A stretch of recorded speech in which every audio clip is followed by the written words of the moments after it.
Plus, later on in the program, like Angela said, we'll have a question and answer panel. So if you need to, just jot your question down and we'll try to do our best to try to cover it. So the biggest reason that we learn life cycles of parasites is not so we can bore you to death, but it's actually, if you know how something attacks you and where it hangs out, then you know how to interfere with it doing that. And so that's the reason for the life cycle. So there's quite a few parasites that goats have, and I'm only going to focus on the major parasites. The three, number one on the list is Haemonchus. We'll talk quite a bit about it. We'll talk about Ostratagia and Trichostrongyl.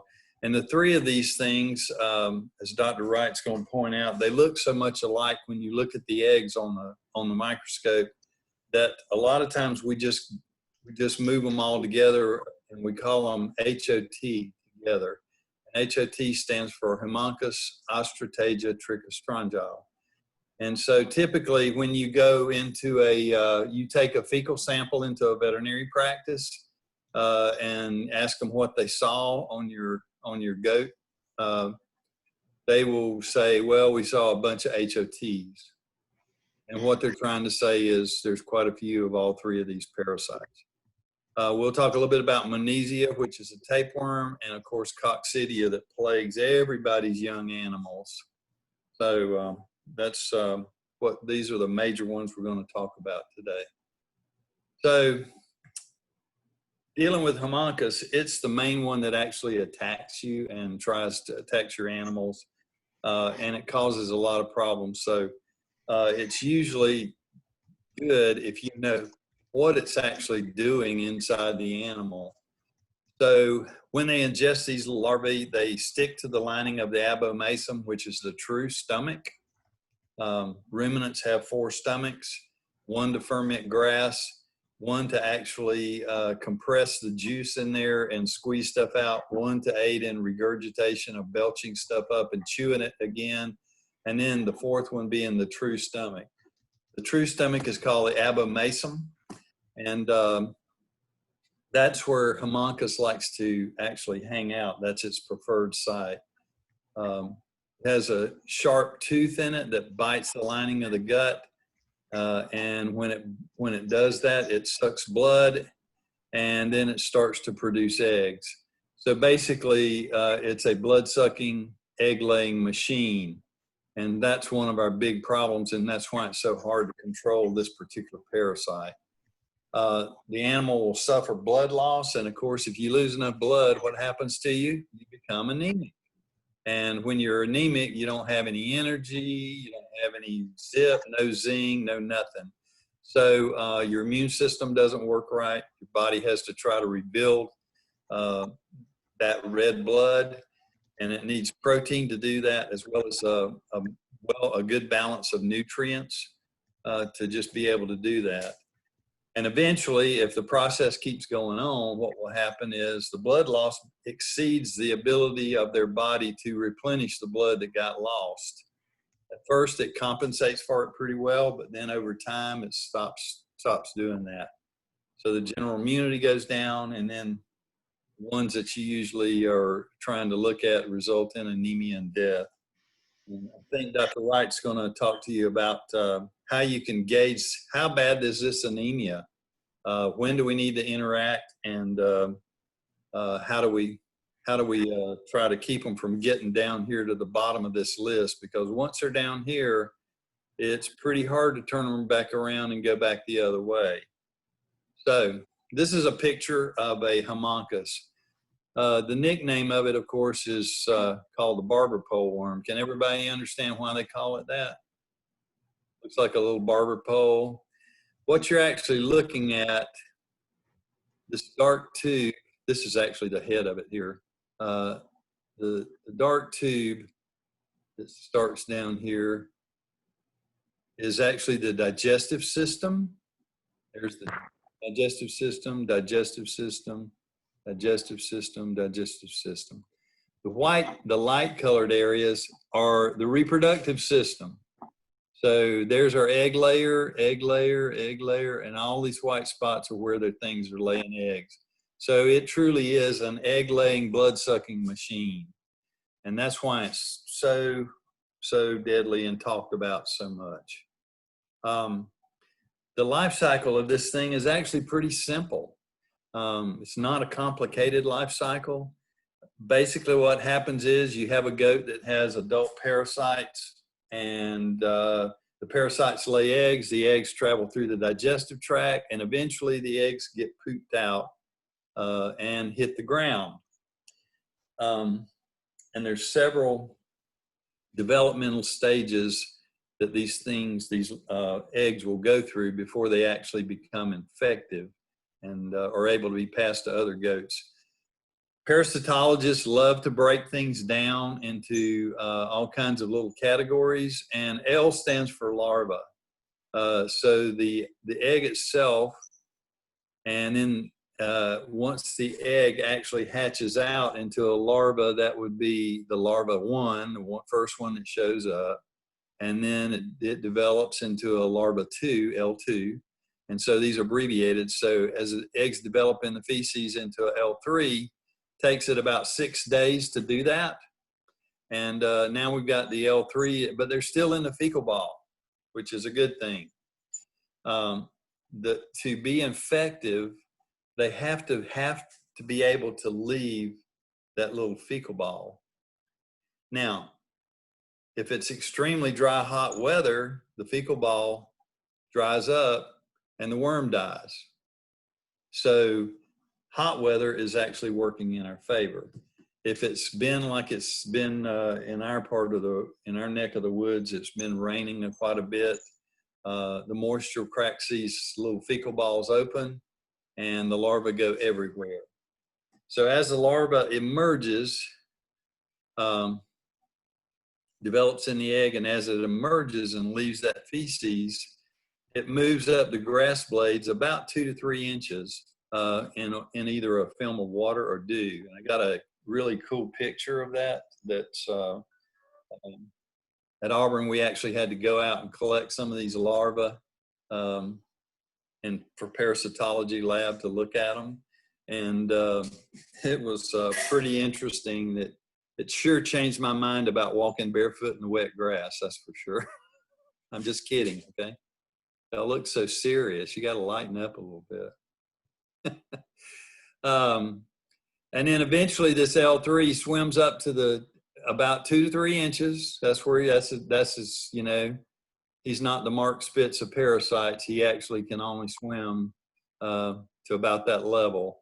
And so then the little goat comes along and nibbles the grass and ingests that larva. And when it does, the whole process starts again.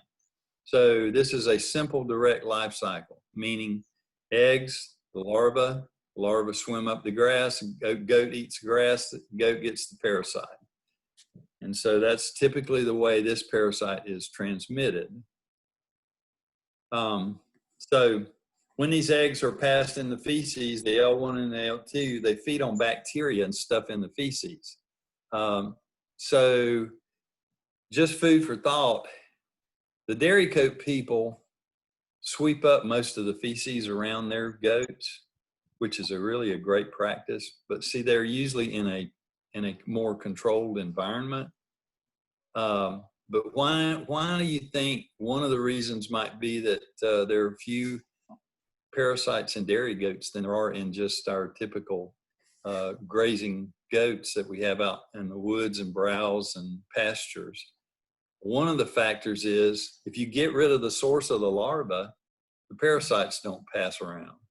So cleaning up the feces is one of the ways you can actually help, but unfortunately it's not real practical in a pasture situation. They also, they gain fat and they live off to actually stay alive long enough until they're ingested by an animal. So that's what they're doing inside that fecal ball. Now we can control them in that fecal ball by drying the fecal ball. So the magic number or the magic amount of rain seems to be about 2 inches within a month. I don't know where everybody is viewing today is from, but in Florida, 2 inches is just about a heavy dew for us. And it happens all the time. A 2-inch rain is nothing. It can do that in an afternoon very easily. So in a month's time, 2 inches, we have very few months that have that little less waterfall.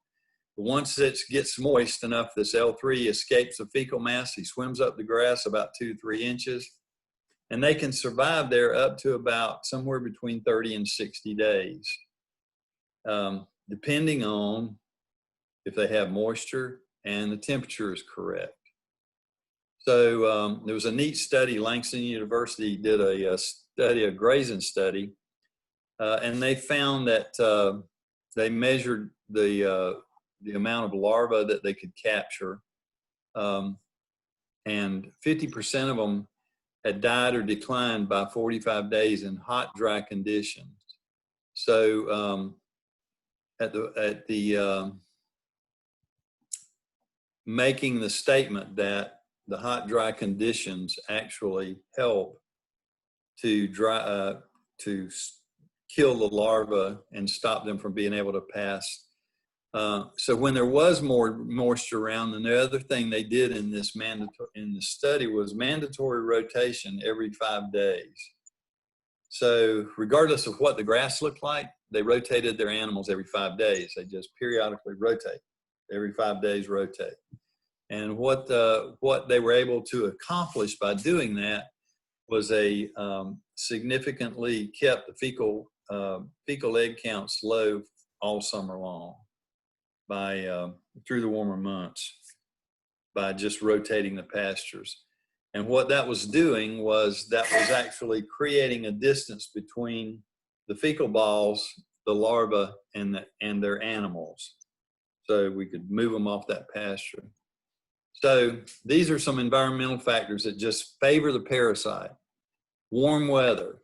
The parasite loves it between 60 and 90 degrees. For those of you that live in the state of Florida, that's just about our entire environment, isn't it? That's the sad thing.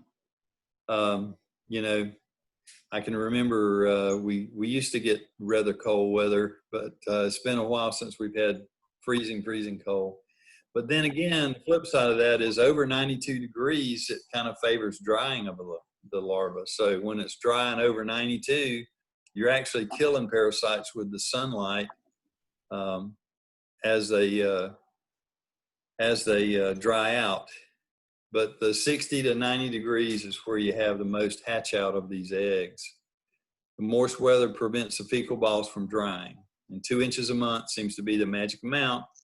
Now, if you have a big rain, the rain does two things. The rain moistens the fecal balls, and if you get a heavy rain, it will translocate all of them. So the larvae can hatch out, and they just ride the little, it's like they're rafting down the Nantahala, and they're just floating along with the water, and they can actually move the parasite from one field to another. So you do have to pay attention to water flow in your pastures if you're trying to control parasites. I think we've got a presentation on controlling rotational grazing, so I'm not going to say a whole lot about it, but a big rain can affect you. And ideally, people always ask me, well, how long should you let it rest? Well, 6 weeks is a good thought, but unfortunately, that's not very practical either, unless you happen to be one of those fortunate people that has plenty of land, or you got neighbors that you can use their land or something. 6 weeks is a long time for resting a pasture, a month and a half. The other thing to keep in mind is shade prevents drying and provides a loafing area with short grass. How far can the parasite swim? 2 to 3 inches. What happens if they're hanging out and they're pooping and they're hanging out in the shade and they're cooling it and everything's fine? Now they're pooping on that 2 to 3 inch grass, and they stand up and they look around. Oh, this little blade looks tasty. They eat it, and when they do, of course, you're talking about having passing more parasites.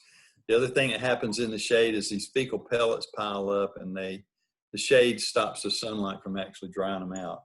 So there have been incidences where it's best not have a tree in your field.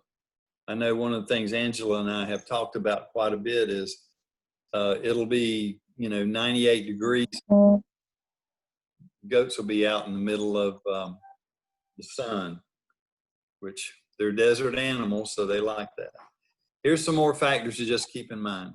Chronically wormy animals are a problem for your herd.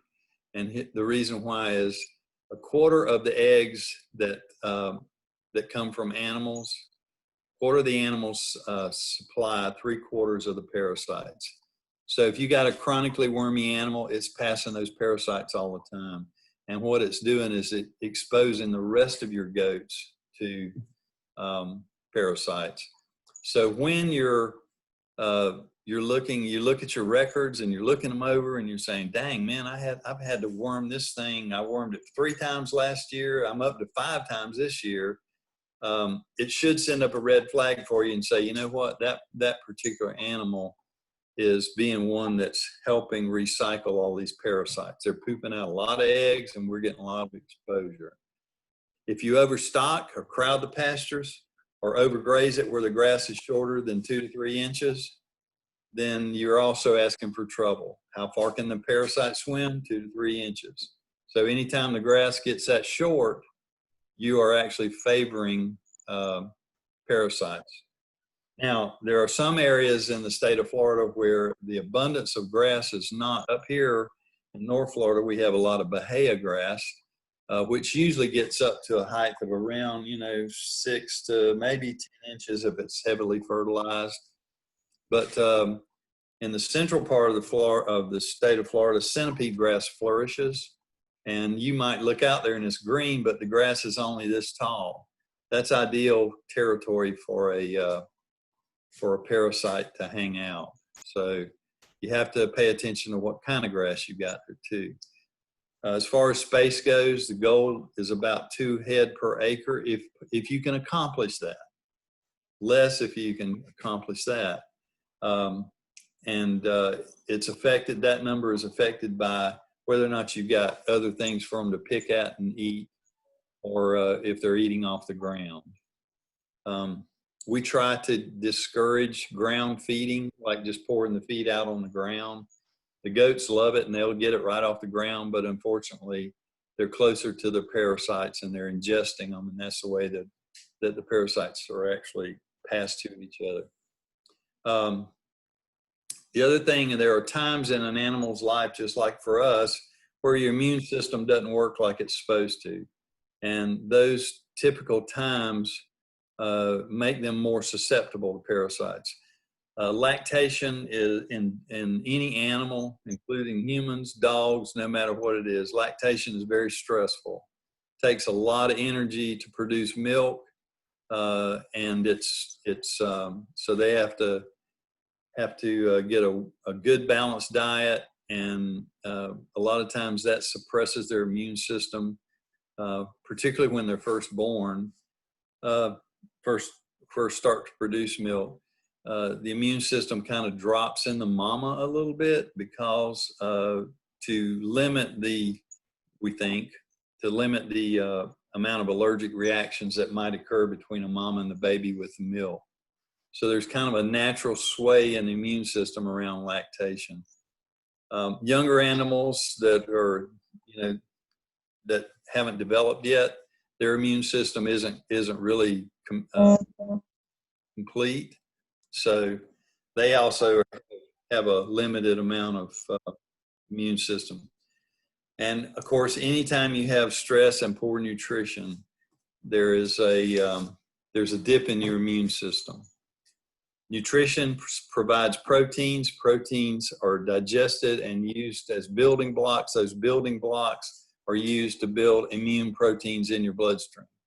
So if you're going to have good immune proteins in your bloodstream, you have to have good nutrition to start with. Stress produces chemicals in our body that are like cortisone, and I'm sure everybody's heard of cortisone. It's actually used to suppress your immune system. We produce it naturally when we get stressed out. And so it will cause your immune system to slow down a little bit. And so all of these are factors that you have to kind of keep in the back of your mind while you're trying to figure out what the parasite deal is.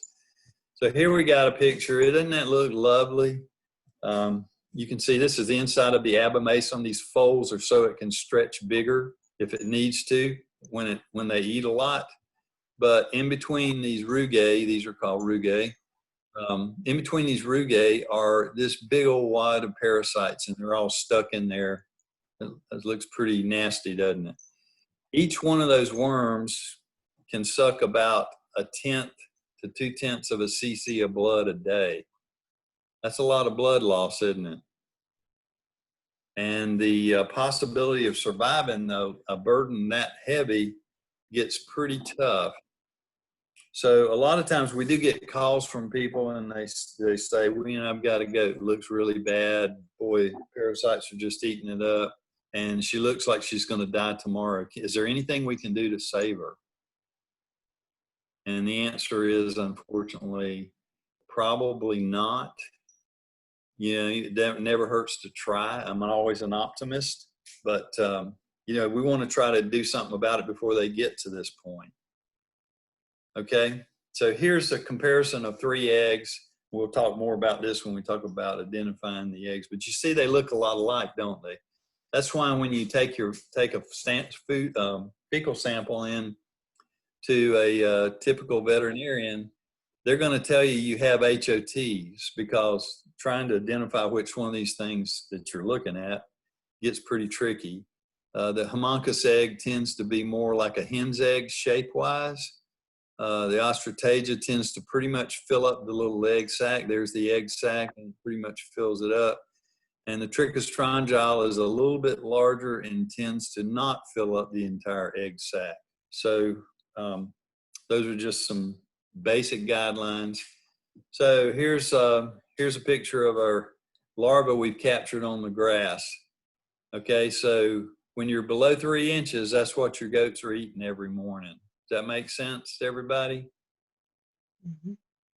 So they eat a mouthful of grass, and they get these tiny little L3 larvae ready to start the whole process off. So what kind of tools can we look at to just try to protect our animals? One of the things I know that Angela harps on a lot, and she's absolutely 100% correct, is body condition scoring. I went out on the internet and found this comparison picture of what the general consensus of a judging team had for body condition scores, this being their 5 and this being their 1. 5 obese, 1 is emaciated. And you can see the difference in each of these. All right, now, if you have animals in your pasture and they all look like this, which ones do you think would be wormy? And the answer is goat number 1 and goat number 2. Maybe goat number 3, but I wouldn't even think twice about goat number 4 or goat number 5. Goat number 5, I'd be thinking, I got to put her on a diet. If I don't, she's going to be overwhelmed, you know. But these 2 are going to be, this one's going to be extremely wormy. This one is going to be pretty heavily wormy. This one's going to be ready to go either way. If we don't change our management or find some way to treat it, it'll go this way. If I do find a way to manage it and change it, it'll go this way. So this is where we want to catch them, when they're right here. How do we do that? By paying attention to their body condition score. So that's your first line of defense. And that's the thing that shows up the first. All right. Dr. Wright's going to talk to you about FOMACHA, but anemia is another thing that you can actually look at. And of course, the FOMACHA system is designed to help you make a scientific estimation of what how much red blood cells are in the body. So, and the specific areas that you look at it to assess it. But that's an example of one that's, I particularly call this color, this white scleral color, conjunctiva, this white. I can't help it. I just call it death eating a cracker. It's just waiting to happen. And there's not going to be, no amount of drugs in the world can change this. And so what I want to sell you a point on is manage it rather than try to treat it. That's what I really want you to learn from today. All right, so how do we detect the infection of it? Well, number one is the body condition score. I can see this happening before anything else. I can look out from the back door of the house and I can tell you which one of my animals are thin and which ones are fat. And then I watch and see which way they go. But that's the first way I can evaluate them, is by paying attention to these body condition scores. Now, if I get my hands on a thin one and I say, what am I going to do then? What's the first thing I'm going to check? I'm going to check for the presence of anemia, because this parasite sucks blood. And as it sucks blood, it will really cause some bad problems. Okay, now I've got two things on board. Then I'm going to actually try to scientifically prove what I'm dealing with. Just make sure, no, there's not a zebra in the crowd. in veterinary medicine, and you live in the state of Florida, they tell you if you hear hoofbeats, it's probably not a zebra, it's probably a horse. And so we look for the common things and not the things that are rare and unheard of. But doesn't mean we don't have to pay attention to the rare and unheard of. It just means that we got to consider it, but it's probably going to be a horse instead of a zebra. So there are other parasites that also get in on this deal. We talked a little bit about Ostratagia, Trichostringale, and then tapeworms, which is pronounced Monesia. And what they do, this category doesn't suck blood, but what they do is they absorb nutrients inside the gut. And they compete for essential nutrients, especially this one right here. Can everybody see that word? I think I spelled it right. Okay. If you don't have protein, and it's the answer to a lot of good test questions, you know, for anybody that's at the college level, what's the most critical nutrient in your diet? Protein. What can you not store up? Protein. What can you not manufacture yourself? Protein. So, and basically it means you got to eat it. You have to eat it somewhere. Either you're a vegetarian eating plant protein, or you're an animal eater and you're going to eat animal protein of some sort, fish or chicken or some other animal. And that's the easiest way to acquire it. So these parasites tend to type protein, and that protein also circulates in the bloodstream, and it loses protein in the serum. The reason this is important, because if we look at these parasites all together, here's usually what you notice about these animals. They exhibit the NDR syndrome. And does everybody know what the NDR syndrome is? Not doing right. Not doing right. If you're from the deep south, you would say ain't doing right, ADR. So you either say ADR or NDR. But NDR is not doing right. And so we look out in the field, we see one. What should we notice first? Body condition score. And he's going towards the 1 instead of towards the 5. So that's the first signal we got. Now we start noticing other things. He's losing protein and nutrients. So what does his hair start looking like? It starts to look dull. Okay. Have you been there before? You kind of notice what I'm talking about? That's the way these parasites affect your animals. The other one is a bloodsucker. This group of parasites steals nutrients. As a general rule, these parasites prefer a slightly cooler temperature. So we said that Homunculus likes to kind of hang out in the 60 to 90 degree weather range.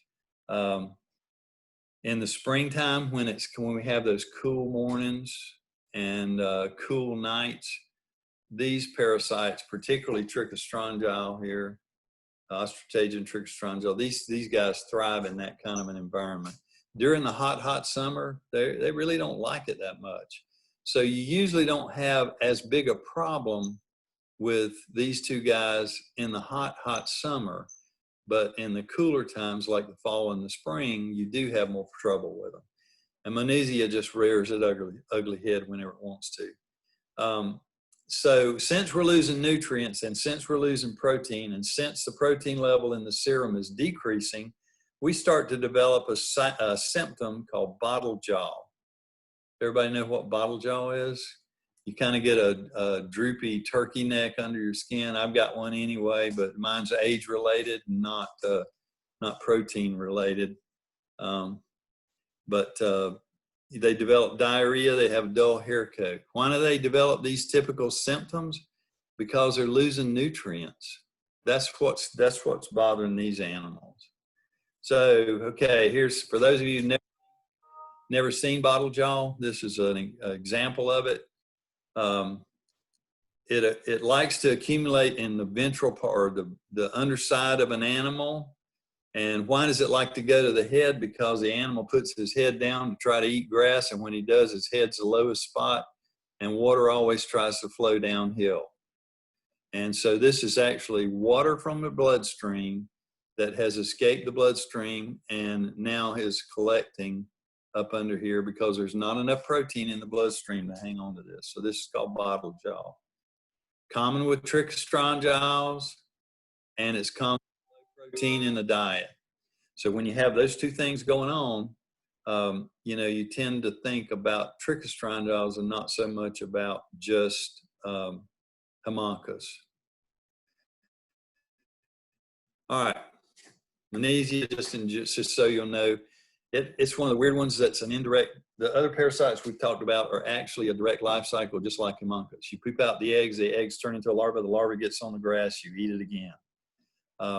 Monesia is a little different. It requires an intermediate host, and that intermediate host is a pasture mite. So the Monesia segments are actually full of eggs. I'll show you one in a minute. They hit the ground, and inside of those eggs, inside of those reproductive segments are actually eggs. And to a pasture mite, those eggs are like caviar. And you know how tasty and wonderful caviar is. So all the mites go to it and eat the eggs out of it.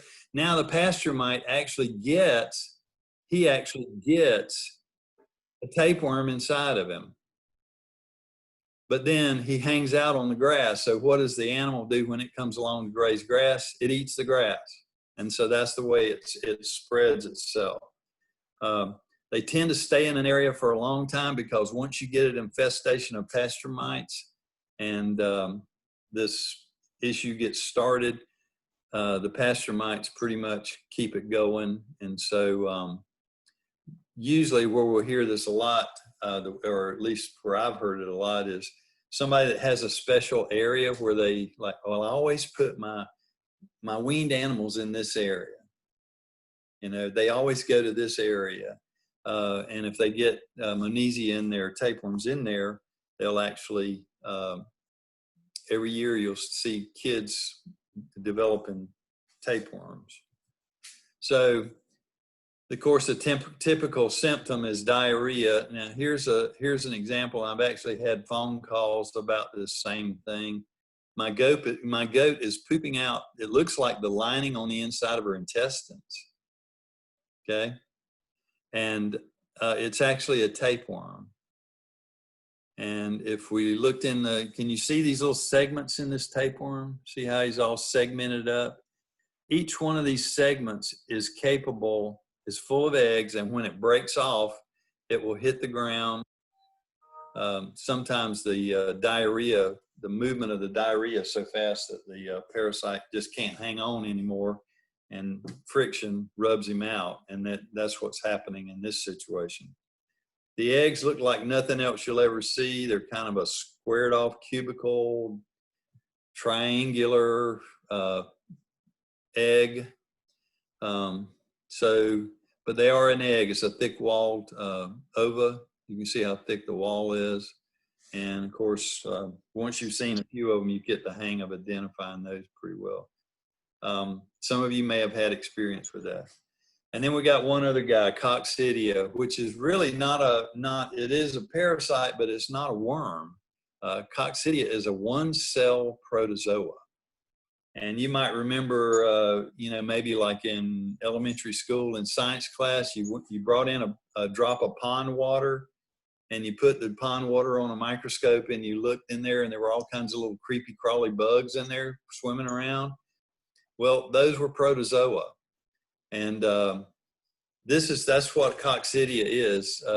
It's ingested from carrier animals. It's a fecal oral contamination that passes in the feces. The feces contaminates something that another animal eats, either the grass or the feed trough or the water trough. So sanitation is a huge factor for this particular thing. And usually these carrier animals or adults, they seem to be resistant to it with no signs of diarrhea, but what they're doing is they're supplying the oocyst or the protozoa for the rest of them. It'll colonize the lining of the intestine. It multiplies in a cyst-like structure or sac.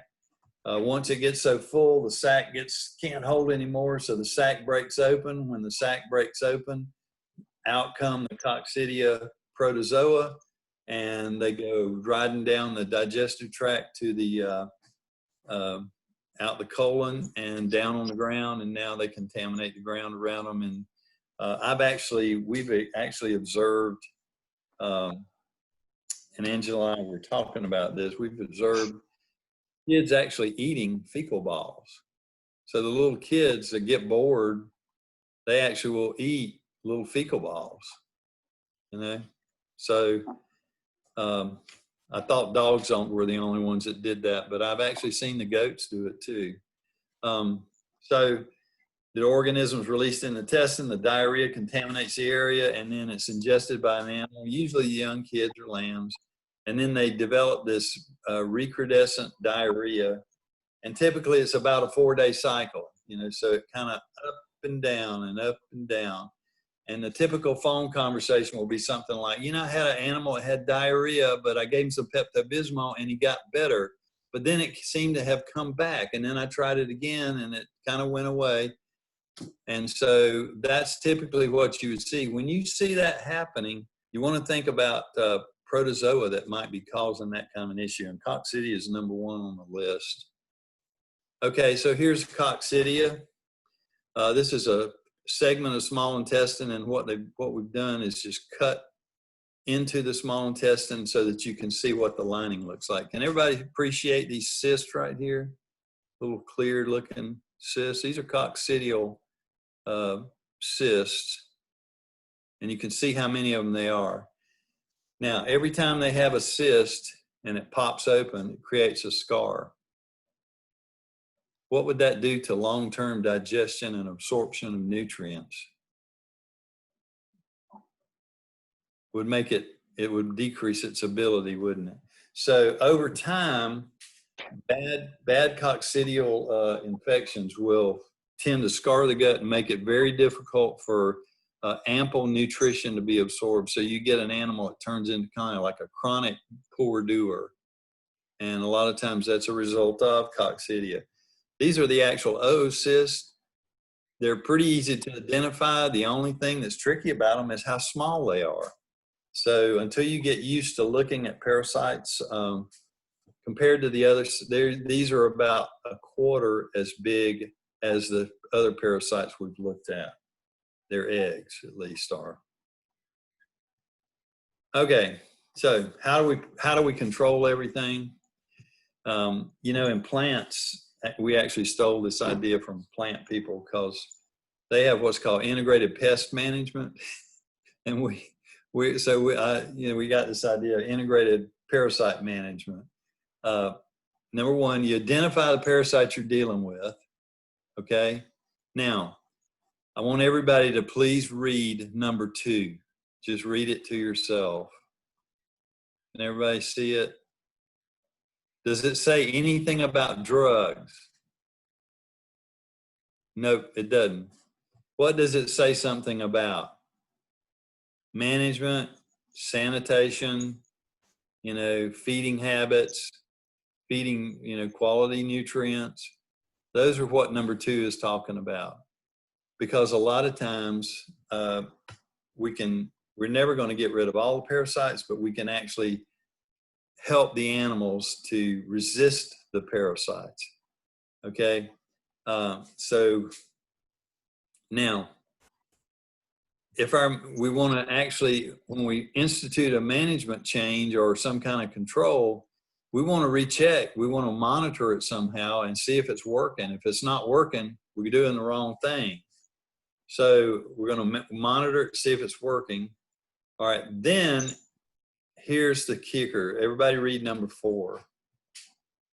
You see how far down the list drugs are? Okay.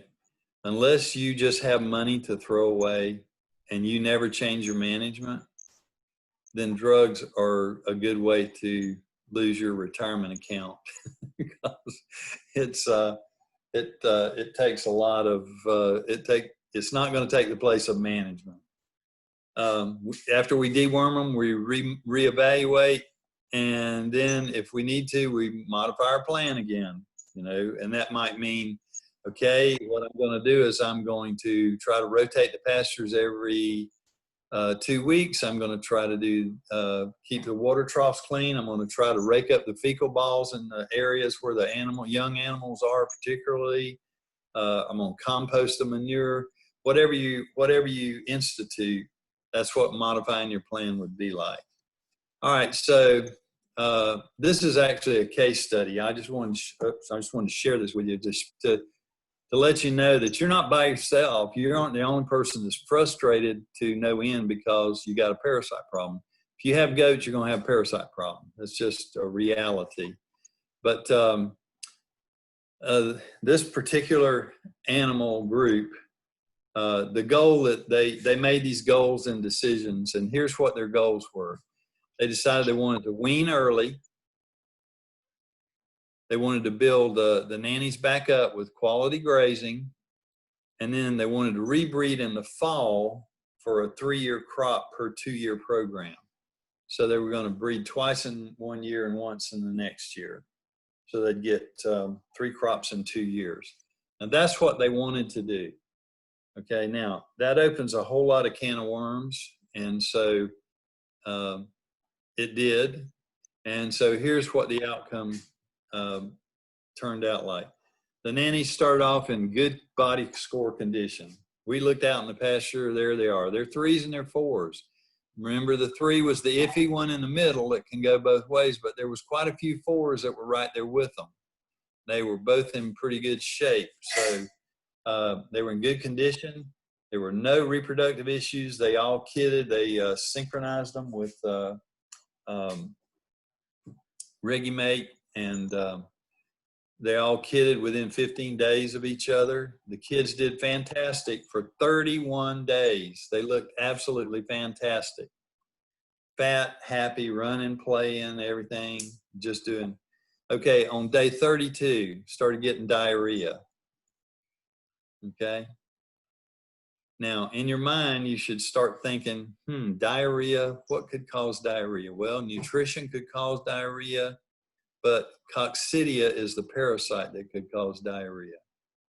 So when you get coccidia going in young kids, where is it coming from? It's coming from an adult animal that's actually contaminating your herd, and they're ingesting it somehow because it's a fecal oral ingestion. To add to the salt in the wound, there were delays on rotation, which stressed the entire herd because they didn't have good green grass to eat like they wanted to. There was a dry spell, which helped with the parasite load, but it didn't help with the grass. So the grass started looking dry and bad. The kids started to weaken. The fecal egg counts were full of homuncus and coccidia. And I've got some, they're in my phone, unfortunately. I have some pictures of the number of eggs in this sample, and it's just unbelievable. I don't think I've ever seen anything quite like it. And the FAMACHA scores were typically in the 3 and 4 range, which means some of them were iffy and some of them were just ready to really go down the tubes. So the end result was 47% of the kids, we lost them. They died. Couldn't do anything to turn them around. And these folks threw a lot of drugs at them too. So the take-home message is this. Understand the parasite, understand how he transfer, and understand how to interfere with that transfer. And remember that drugs are not going to take the place of management. You've got to try to manage your animals so that they have access to good nutrients and at least favored not to get parasites. So my question about this case study was, is this a management issue or will drugs alone solve this problem? I hope by now you really know what the answer of that is. So you have been warned, okay? Okay, I think that's it for my share. I think is Angela, are you still? Yes, I'm on right now. Thank you, Mike. And what we're going to do, Rhonda, I think you're going to run the the question session right quick, right? Yes. Okay, let me get off then. Okay. Yes. We do have a question in the chat, and if you haven't put your question up and you would like to ask Dr. Purvis a question, go ahead and add that now. The one that I see right now, Dr. Purvis, is do cattle and goats share any parasites? And does grazing help to reduce both parasites in each species in your goats? Co-grazing. Co-grazing, yes, sorry, just co-grazing, yes. Cattle and goats will, have I turned my microphone on? No, okay. Cattle and goats do share some parasites. They are not the ideal co-grazer animal. Horses and goats do not share parasite burdens. So a horse is an excellent, something in the horse family is an excellent co-grazer or follow behind grazer. And if you want to leave the cows away until, like if you're going to just ask the cows to go in there and clean off the pasture, cows are more resistant as a general rule. As long as their nutrition is up pretty good, cows have an innate resistance to parasites, which is a little better than goats. If you think about the environment of a goat, the goat is a desert animal, so he's a browser. He likes hot, dry places, and he likes wide open spaces. So when we put them in a small pen, we put them in a humid environment, we're defeating a lot of our reasons goats like to do what they do. But if you're going to co-graze animals, you try to pair them up so that they don't pass parasites. But unfortunately, cows and goats do pass a few. So they're not the absolute best choice. But if that's all you've got to work with, that still might be better than not co-grazing them or having some kind of follow behind program. Let's see. And yes, co-grazing does help because if they're not passed to each other, they actually, the animals that aren't susceptible are actually diluting the parasite numbers in the field by eating them up. And if they don't hatch out in the co-grazed animal, then it will decrease the number of parasites. Can the adults develop chronic from coccidia just as young? And the answer is yes. The adults tend to get resistant to it, but those scars that those cysts cause inside the GI lining, those scars are pretty much lifelong. They don't change. So that means that little area where that scar is, it's going to stay there and interfere with the absorption of nutrients pretty much lifelong. Okay. 2 goats per acre. Is it also true as browsing? Not so much grass. Okay. Well, if you have access to browse, and I'll explain why browsing is so highly recommended. And how tall is the stuff that they browse? It's greater than 2 inches, isn't it? Where are the parasites? 2 inches, 2 to 3 inches. So when you can get them eating stuff that's up above that level, they're better off. Okay, so that's why browsing through brush and woods tends to be so helpful to goats. Can adults develop chronic toxicity? Okay. Are we going to talk about different choices of wormers? Yes, we're going to talk about different choices of wormers a little bit later on, and which one might be recommended for certain situations. Okay. Okay, is there, I think those are all the questions we see in the chat box. Is there anyone else who has a question they want to put in the chat box right quickly, or we will move on to our next presenter?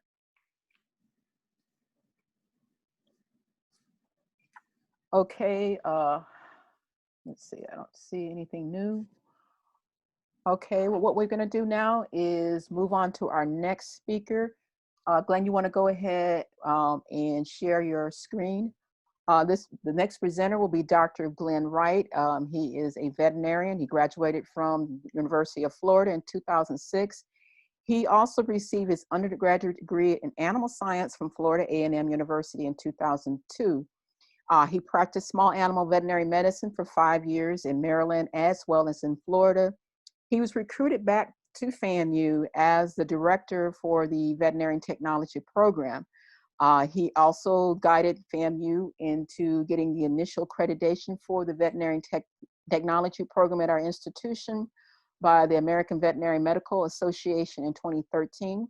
And I'm happy to say now that our program has been fully accredited since 2018. And I'm gonna let him go ahead and speak on an evaluation tool for Homunculus contortus and the FAMACHA system. So Glenn, are you ready? Yeah, I'm here. I'm ready. Okay, so go ahead and you can go ahead and go. Thank you. Good afternoon, everybody. Thanks, Dr. Purvis, for your presentation. There'll be a little bit of overlap in the presentation, but we're going to mainly cover the FAMACHA system and why we use it. This is a evaluation tool that is helpful in the management of parasites, particularly Homunculus contortus, which is the barber-pole worm, which Dr. Purvis talked about. I have a little bit of an issue with using medical terms and stuff sometimes, and I kind of blow right through it. So if I mention anything that's a little bit more medical or technical in nature that I need to stop and explain, please let me know. This has been pointed out to me by multiple students over multiple years, and I haven't totally fixed it all the way yet. So Homunculus contortus is the scientific name for the barber-pole worm, and this is a very important parasite, not only in the Southeast, but we have a huge problem with it in the Southeast United States, but it is a problem in many parts of the world. It's not only a problem in our goats, but we also see problems in sheep, deer, other exotic ruminants, animals like alpacas and llamas tend to be affected. And fun fact, giraffes are also affected by Homunculus contortus. So it's highly pathogenic, and basically that means that it's very infectious, it's passed easily, and it can make the animals really sick. All right. As we pointed out, it's a blood-sucking parasite, which leads to anemia, which leads to low protein. And so as they are sucking the blood. They are not only removing red blood cells, but they're also removing the plasma, which contains the protein in the blood.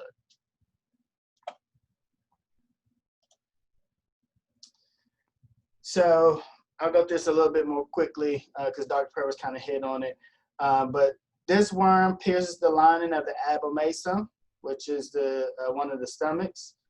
We get blood loss and severe protein loss, especially in animals that are heavily parasitized. Depending on the load of parasites, you can see up to 10% of total blood volume can be consumed by a severe load of these parasites in a day. So, as you can imagine, severe anemia and severe low protein can happen very quickly. And you can also see death before you see anything else, really. You can see death before you see loss of condition. You can see what we would call sudden death. Alive today, dead tomorrow. So this is not uncommon to see with this particular parasite. But then on the other hand, you can have chronic infections that can lead to chronic blood loss and chronic anemia, where you have animals that kind of just hang around for a long period of time and just aren't doing well for a long period of time. And you can kind of see them just kind of go along at a sub-optimum level for a long period of time.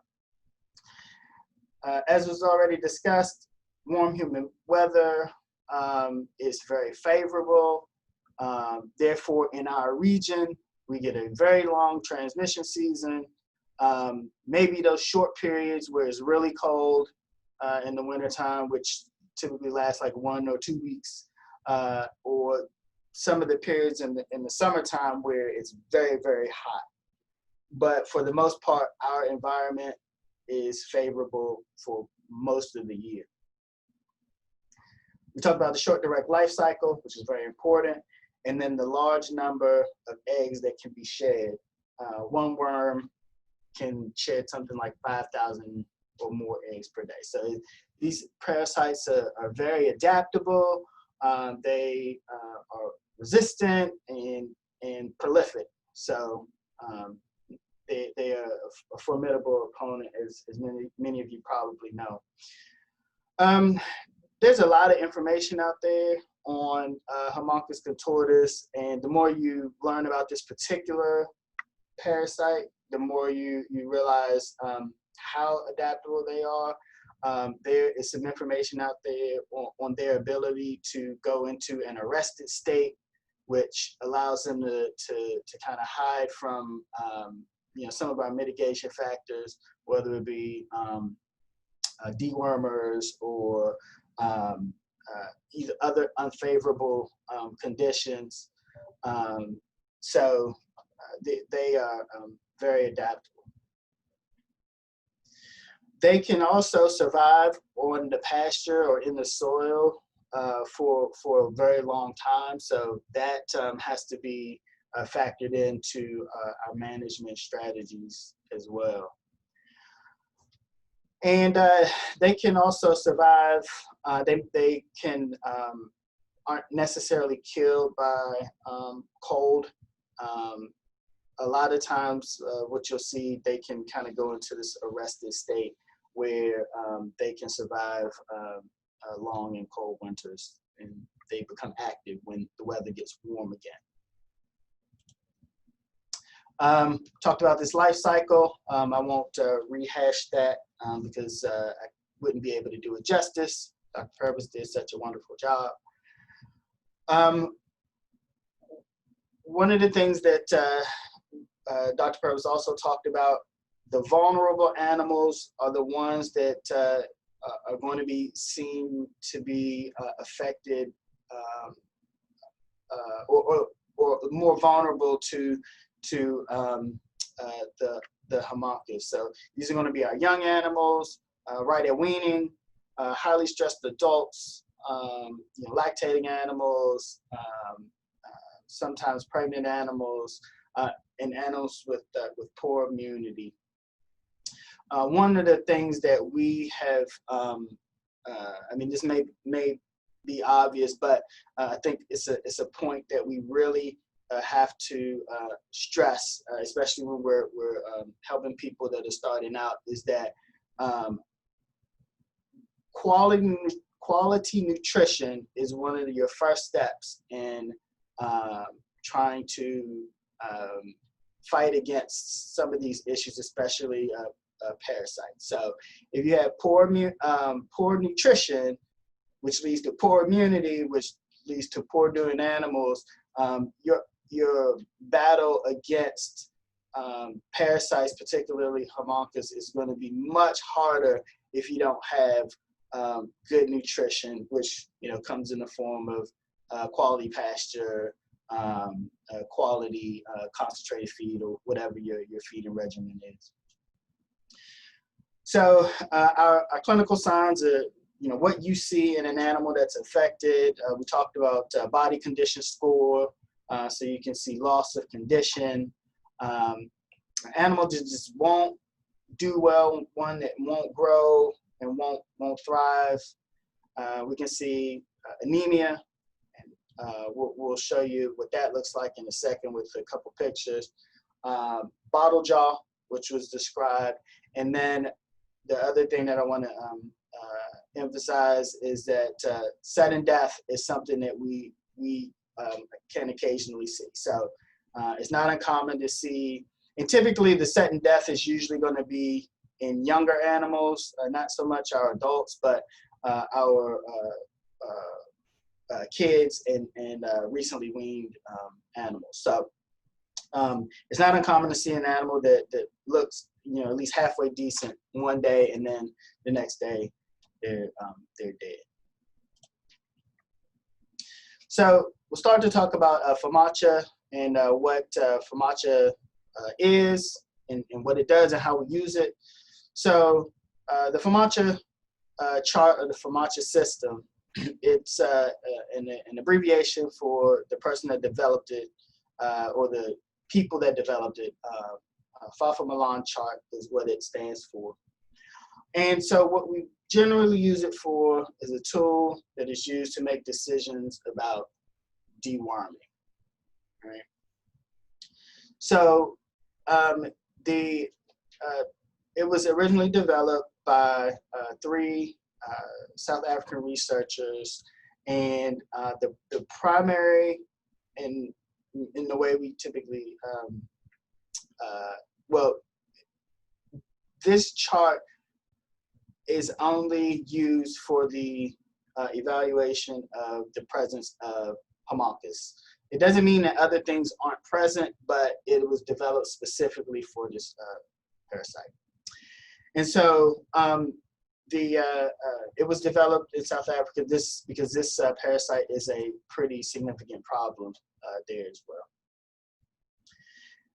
So due to the overuse of dewormers over many years, this particular parasite that we're talking about has developed resistance, and this resistance to the dewormers has become a huge problem. We've gotten to, I think that one of the more recent studies that was done indicated that about 75% of the Haemonchus contortus population was resistant to just about every deworming drug that is out there on the market. And so there are some new things that have started to come out that may help, but in general, most of our dewormers are going to be of limited effectiveness against this particular parasite. All right. So by using this FAMACHA system, we can hopefully start to reduce the number of deworming treatments that we are giving. All right, and so by doing that, we can hopefully start to decrease the rate of resistance to our deworming drugs, and this, of course, happens over time.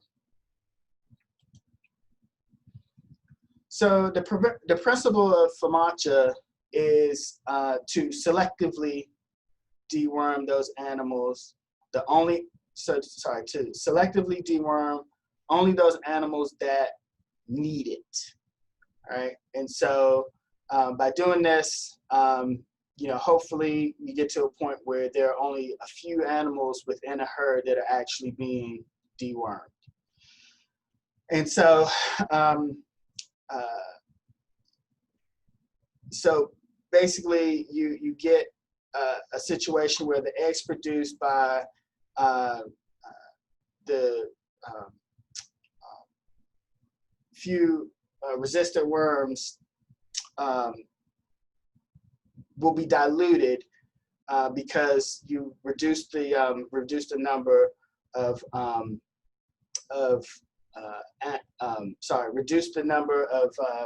resistant worms that are present in the population. So let me try to restate that. When you deworm, you kill off all of the weak worms. So you're only left with resistant strong worms, which produce eggs, which produce more strong resistant worms. So when you avoid deworming, the population is more diverse. So the population has weak and strong, so you dilute out the resistant worms. Hopefully that makes sense. So over time, with more deworming, all of the weak ones get killed off, and you end up with a population of only resistant worms. All right. So the FAMACHA scale, or the FAMACHA system, we're going to evaluate the anemia that is the result of the Haemococcus contortus infection.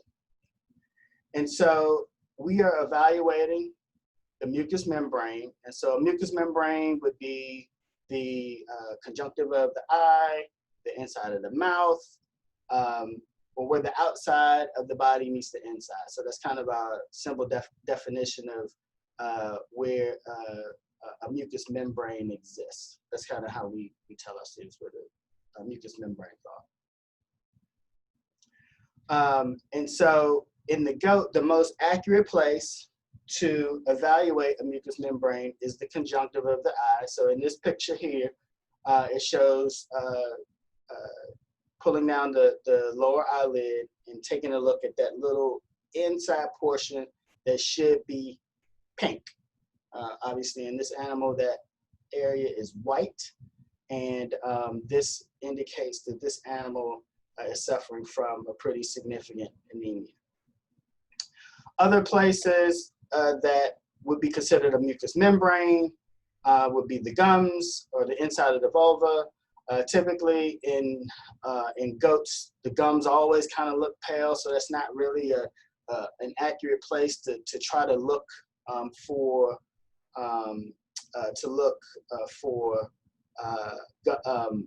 mucous membrane color, not in goats. In dogs we do, in cats we do, but not so much in goats. So this is the FAMACHA card that we use, and as you see, every time I write FAMACHA, try to put the little copyright thing. It is copyrighted, and I believe it's the same way now. You have to actually purchase the official cards, but it is a card that you can compare to the conjunctiva of the goat or sheep, if you will. You can compare that to the color on the card. After you do it enough, you'll commit the scale to memory. Our bright red, nice, healthy looking mucous membranes are 1s and 2s. And then the white is 5. So depending on how your mind works, the scale is somewhat backwards. 5 is bad and 1 is good. But what does this mean? So this means that the ones that we grade as a 1 or a 2 aren't well, I don't want to say aren't anemic. They are I guess not as anemic as a 5. And so at 3, where 1s and 2s, we're going to decide not to deworm those animals. Those animals will not need deworming. A 3, we're going to evaluate other factors. What's the body condition score? How's that animal performing? What does it look like? You know, all of those types of things. I try to avoid deworming the 3s. I actually try to avoid deworming everything, but I try to avoid deworming the 3s, and then 4s and 5s get dewormed. So generally, I guess as of recent with our particular herd, I think that we probably maybe need to deworm about, as far as the adults go, 20% maybe. But that's the gist of using the FAMACHA as guiding your deworming plan.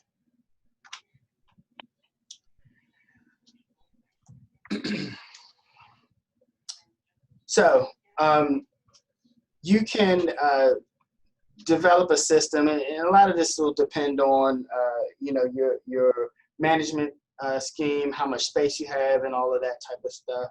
But you can group your animals based on their particular need for treatment, how much they need treatment, and those types of things.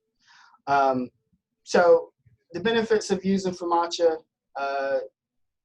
1, reduce the use of chemical dewormers as much as possible.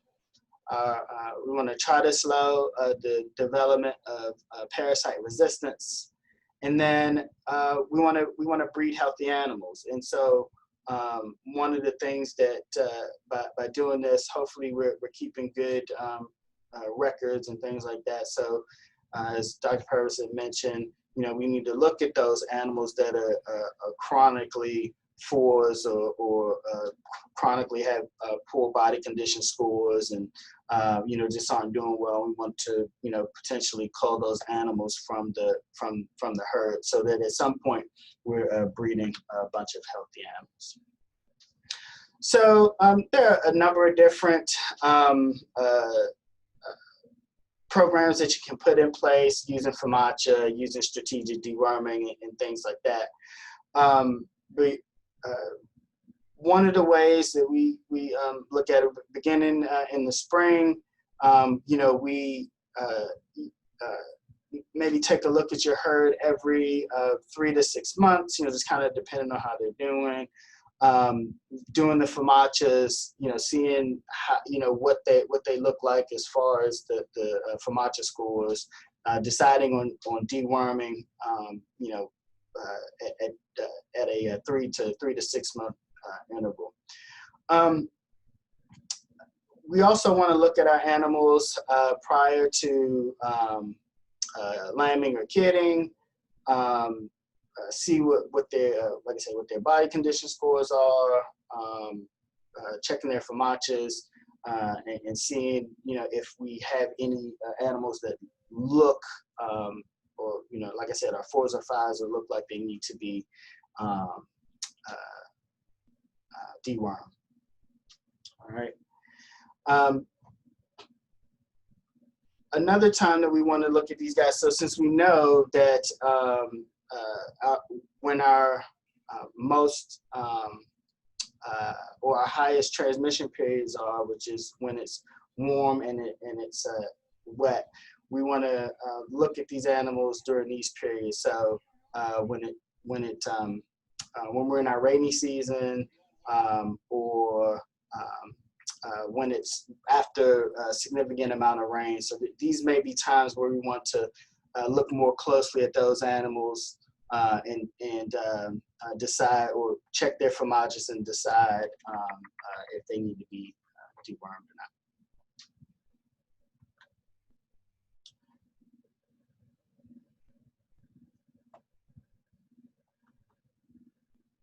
So, as we said, we're using FAMACHA just to make sure that we are reducing the amount of dewormers that we're using, and we are looking more closely at these animals and just trying to focus as it relates to treatment on the animals that absolutely need it. We want to avoid treating the whole herd. So that is basically an overview of FAMACHA. Hopefully one day when we're doing things back in person again, we'll be able to, for all of you guys that haven't had the official FAMACHA training, we'll be able to do another one of those. That is it for the FAMACHA. I'm not sure if there are any questions in the chat, but that is all for that one. Thank you, Dr. Wright. Does anybody have any questions regarding Dr. Wright's presentation that we can address right now? If so, type them in the chat box. Is my screen still sharing? Because I can't. Yeah, I can still see it. Okay. There we go. Okay. I do not see any new questions right now, but Dr. Wright, please stay on because at the end we will ask that question again and we'll have a poll that I would need all of you guys on to address that too, okay? Glenn? Yeah, what? I'm sorry. Just make sure you stay on the conference call at the end. We have a poll coming up and to answer anybody else who got any questions at that time to make sure that you're available too, okay? Okay, yeah. Okay. I actually, as I was looking through, I think this might have been at the end of Dr. Purvis's thing, which kind of, and you can stop me if I'm out of order, Okay. but we were kind of going into the drug part. Mm-hmm. But they asked about the theory of 2 or 3 dewormers to deal with BP. I'm not sure what that means. Barber pole. So I'm going to share my screen again real quick. It is a hold on one second. I got so many screens up. I got to make sure I share the right one. I think no personal information. it's just. Is this the one that says treatment of parasites? Yeah, I see it. Okay. So what I'll start out with saying is in the context of the Master Goat program, which hopefully most of you guys either have done or will do. One of the highlight points is the management, the pasture management, and that type of thing. So when I talk about drugs, I try to continue to make the emphasis point on management, pasture management. As Dr. Purvis said,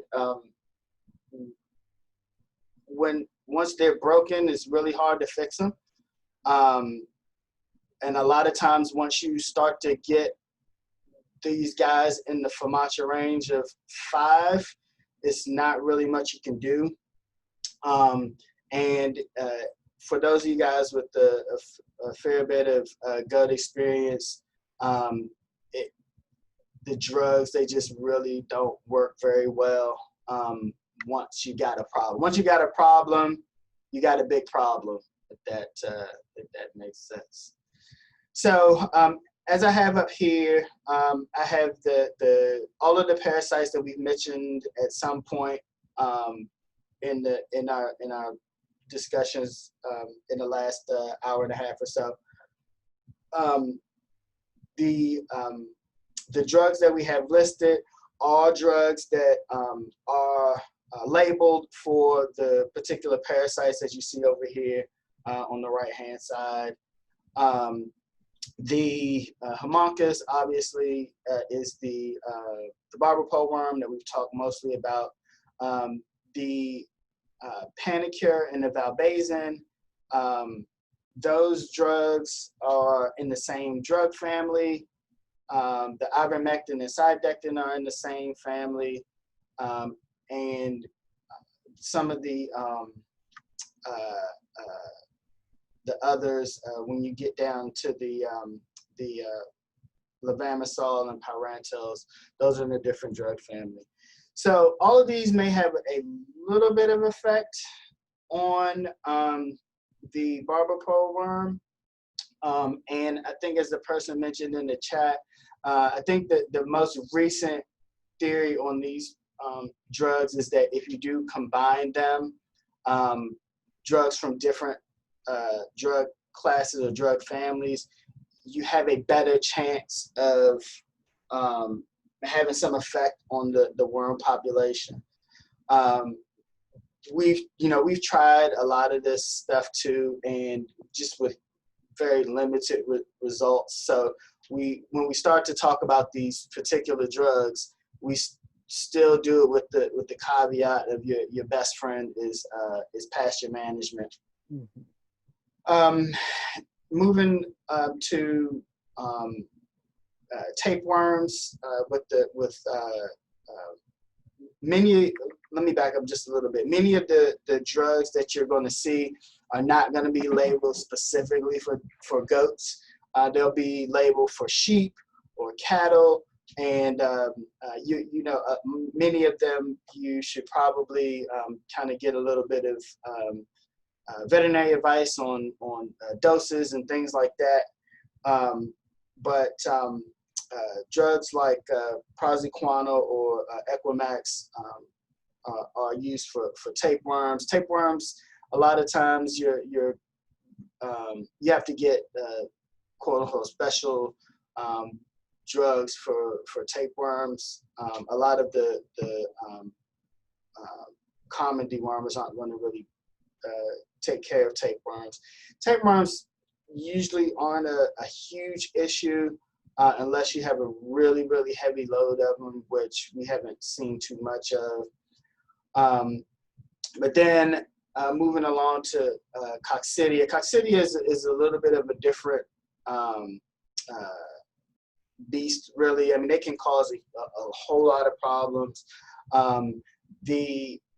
The drugs that we typically use with the goats are amprolium, which can be used as a water additive. I think that the water additives, the coccidia stats, are fairly helpful with coccidia. Coccidia, Dr. Purvis talked a little bit about coccidia.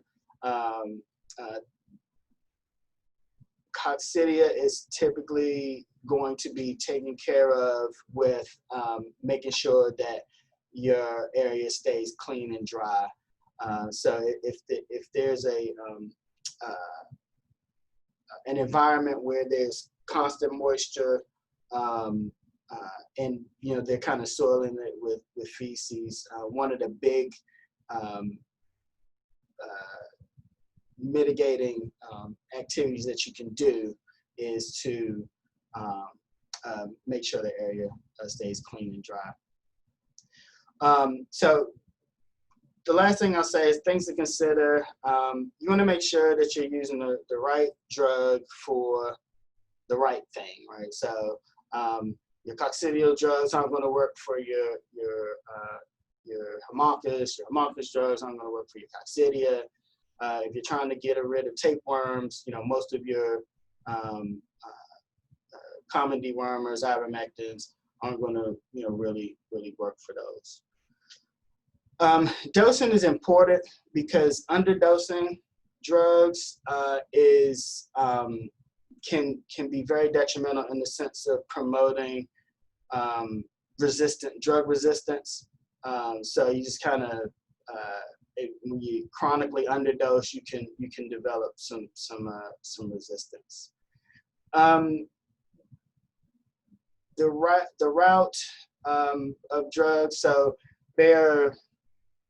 you want to make sure you're using them properly. So that's where your veterinary advice comes in.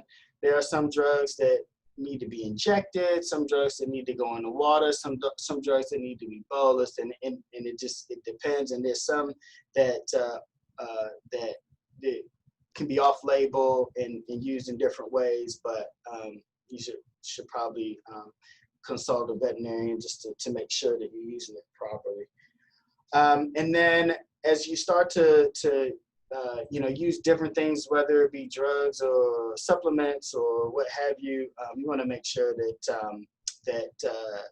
you're giving it often enough, and you're documenting what you're giving, how often, and whether it works or not. So I just wanted to show that real quick and kind of briefly talk about those since it was on our agenda. And so I know there was a couple of questions, and I can try to.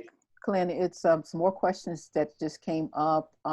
Someone said that there's no mention of hookworms, and want to know why you did not mention hookworms. And I do know somebody has raised their hand, but I'm gonna take her to chat box first, and I'll go to the people who've raised their hands. But there was no mention of hookworms, and why? Yep. So basically, the barber pole worm is the hookworm. It's the hookworm of goats, and that's kind of how we relate it when we teach our students. Grossly, and Dr. Purvis, you can add in if you want, but grossly they look the same. They're about the same size as hookworms. They do the same thing as hookworms. I can't remember the taxonomy, but to some degree they are in the same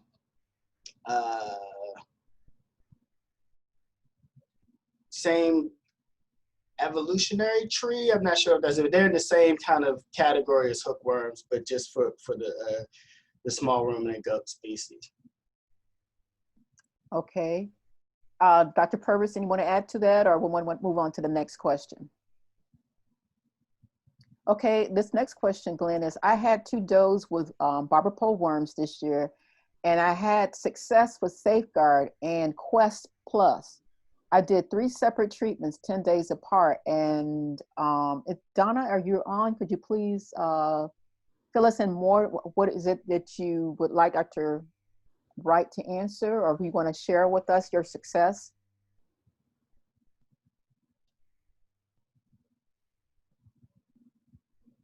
And what you would need, Donna, if you're still on, you need to click on that sign to unmute you.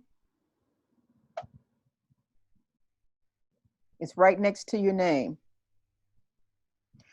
Okay, sorry. No problem, no problem. This is all new for me too. I was clicking the one next to my name. It wasn't doing anything. But yeah, I just wanted to add up that I did use Quest Plus. I did use Safeguard. I had a doe, her FOMACHA was actually a very, very low 4, almost a 5 on her blood. She did survive. I did make it through. I had to give her copper bolus plus the Safeguard plus the Quest Plus gel, but I did 10 days apart on each treatment.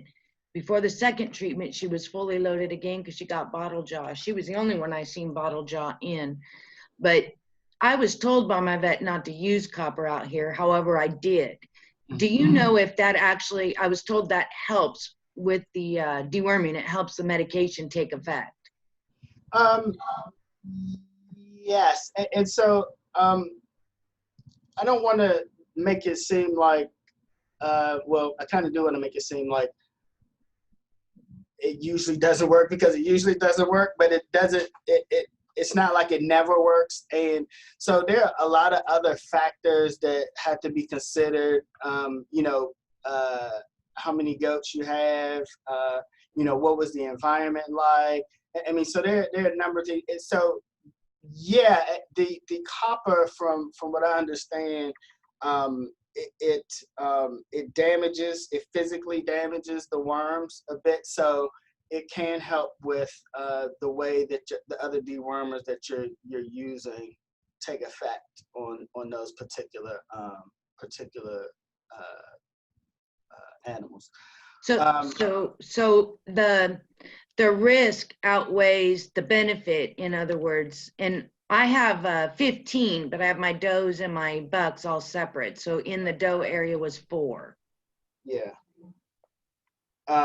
Yeah, I mean, so like I said, there are a number of different factors that play into the, your outcomes. So it's, I wouldn't, it's not that I would say not to try. I mean, like Dr. Purvis says, you always, we always like to try, because we try on our sick ones too.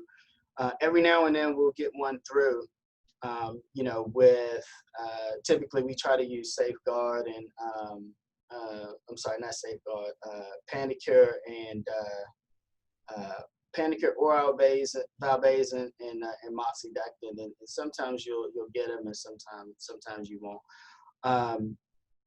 The treatment that you used, totally reasonable, and it's good that the 10 days apart is reasonable too, because you kind of try to break up that life cycle, and so sometimes it'll work for you. Okay, Miss Switzer, does that answer your question? Yeah, that it does. That was what I had on hand, so I used what I had on hand, and, Yeah. and yes, now I have updated my medicine cabinet, but yes, thank you very much. No problem. Glenn, the next question, are there any homeopathic remedies to grow in your grazing areas? Is there anything, I guess, what they're talking about, like, lesbidesia is one of those things that was touted as a good treatment for anti-parasitic treatment, not being a medication, but helping to keep the loads low enough. Yeah, that was a little bit out of my realm. I'm a drug guy, even though I'm telling you guys not to use the drugs. So yeah, I don't know if Dr. Purvis is still listening on. I know he's done some Dr. Yeah. information based on the homeopathic stuff. Okay, well, Dr. Purvis, are you on? Okay, I know that his back is bothering him. Maybe we'll get back to that question at the end of the session when we finish everybody else. Glenn, the next question, what about copper sulfate? Is it beneficial to switch at times? I think you pretty much answered that question, but. Yeah, there was one above that about the genetic resistance. Oh yeah, I'm sorry, I didn't miss that one. No problem. Yeah, there are some studies out there. I'm not well versed in the studies that about the specifics about the genetic resistance, but they've actually, and I can't remember if Angela, if you've heard that talk too, but oh yeah, there was some work at Langston and I think maybe Tuskegee that they have identified resistance genes to Haemophilus. I would have to go and find them, but there are some links to resistance to resistance of the goat, or tolerance, I guess they call it, tolerance to the worms. Copper, yeah, I think copper is, I don't know a whole lot about the effectiveness of it, but I have heard some talks about it, and there is some benefit to that treatment. And like I said, unfortunately, there is no catch-all or end-all be-all treatment. I think that multiple people have had different success with different combinations of chemical dewormers and also more homeopathic things, but there isn't anything that we found that's been, the end-all be-all or the most effective. Okay, What we could do at this point in time is the questions that are in the chat box, we could put them towards the end and let our next presenter go ahead and get started if people don't mind. So we can make sure we at least get those presentations done before 4 o'clock, and then everybody can, we can come back and answer these questions. Or do you want to answer them now, Glenn? It's up to you. There's We could go ahead and do the other presentations first. Okay, well, I'll come back to you. I see the questions in the chat box, and we'll make sure we get to all of them. And I do realize that somebody has raised their hand. Just hold on to your questions. We'll get back to you, we promise. Okay, our next speaker for the day is Mr. Norman Scarborough. Norman, are you able to go ahead and upload or share your screen? Oh, boy.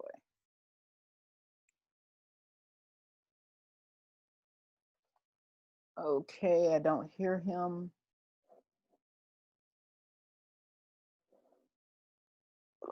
Let's see. Okay, I see his name he's here, but I'm not hearing him. Okay, let's see what we can do. Glenn, are you still there? Okay, everybody's off right. I'm here. Glenn, this is what we'll do. So I can get a hold of Norman. Why don't we just go ahead with the questions? Are you in the chat box right now? So that Yeah, I'm here. Okay, so we will start at, I'm gonna try to get a hold of, see what the problem is with Norman connection. But start at Cindy Steele. It's towards the bottom at 2:35 p.m. It says, how effective are safeguard cattle blocks? Mm-hmm. And I did not know these existed till the other day. So I'm gonna go check with Norman right quick, okay? Okay, I'm not familiar with the safeguard cattle blocks. I'll look at it though. And, okay. And Mike will also be on the end too. So whatever's not answered now, we'll make sure we answer those questions again to Mike too. He might be have some idea about them too. Yeah. The next question you see is, I raise sheep, not goats. So, we're talking about the copper sulfate and how does it affect, can it be used as a dewormer for sheep? And I'm going to go ahead and get a hold of Norman. You go ahead and take care of that part, okay? Yeah, we don't have a whole lot we haven't done a whole lot with sheep out here, so my experience on sheep is a little bit limited. I'm gonna check on that for you as well. I don't want to tell a whole bunch of people the wrong information regarding the copper. And we like I said, we don't have a whole lot of experience with using the copper here with our goats either, but we do with a lot of people that we've worked with. Some people have seen positive effects as it relates to copper sulfate. Let's see. Okay, Dr. Wright, the next question is, I was told to use red cell B12 complex and apple cider vinegar in conjunction for anemia support. What do these in conjunction do to help with anemia?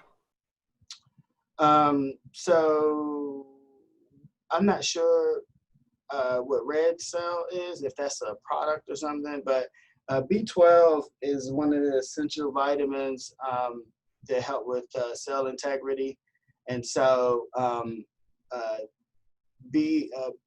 B12 is certainly something that can help when you have anemia, when you have other ailments that need to be treated. It's kind of one of those.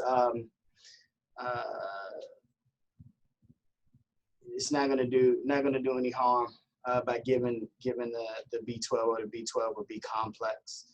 I know apple cider vinegar has been gained popularity as kind of a homeopathic thing. So I'm not quite sure exactly what benefit the apple cider vinegar has, but we do use B12 in some of our animals that have we feel like they're anemic, and it does have some benefit. Okay, next question. Doesn't fasting animals before and after treatment for parasites make the treatment more effective? Theoretically, It can, and so that the fasting, I forget what the name of it was. There was actually a deworming technique that recommended fasting for I think it was like 24 hours, 12 to 24 hours or something like that before you did your dewormers. And theoretically, it should be more effective, but it still remains that there's a high rate of resistance in the parasite population. So even though it may be somewhat more effective, even though it may be somewhat more effective, it depends on the level of resistance you have in your particular worm population. With that kind of being said,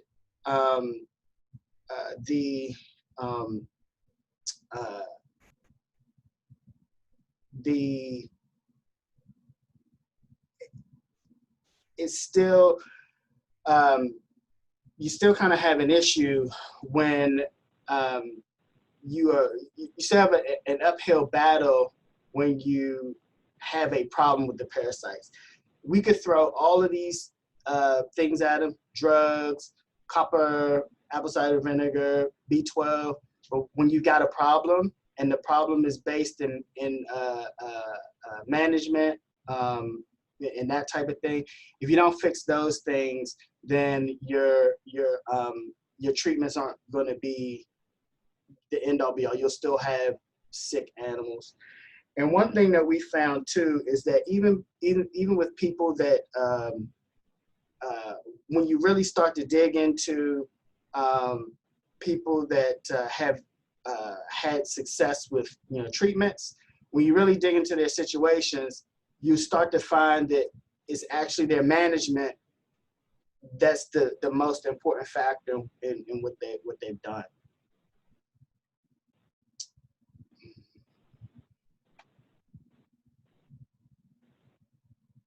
Red cell iron. Yeah, we occasionally use iron too. The problem is that when you get really low with your red cells, the problem is the body can't produce red cells at the rate that they're being lost to the parasites. So it's great that we're given these things that are useful, but at some point there are no more cells to try to help out, right? So when a normal goat or a normal ratio of red cells to liquid to plasma in the body is somewhere at 30%, 25 to 30%, or 25 to 35%. When you have chronic parasite issues, you can see those anemias go down to 10, 9, 8, 7% red cells to liquid. And when you're treating below 10% red cells, you can throw as much stuff at it as you want. You're never going to produce the number of cells needed to support life at a rate that they are either lost or having been lost. Hopefully that makes sense. So if we can, with our management, reduce the load of parasites through management, then that makes we're treating less worms, less burden, less population, and so we might be more effective with the treatments that we do have.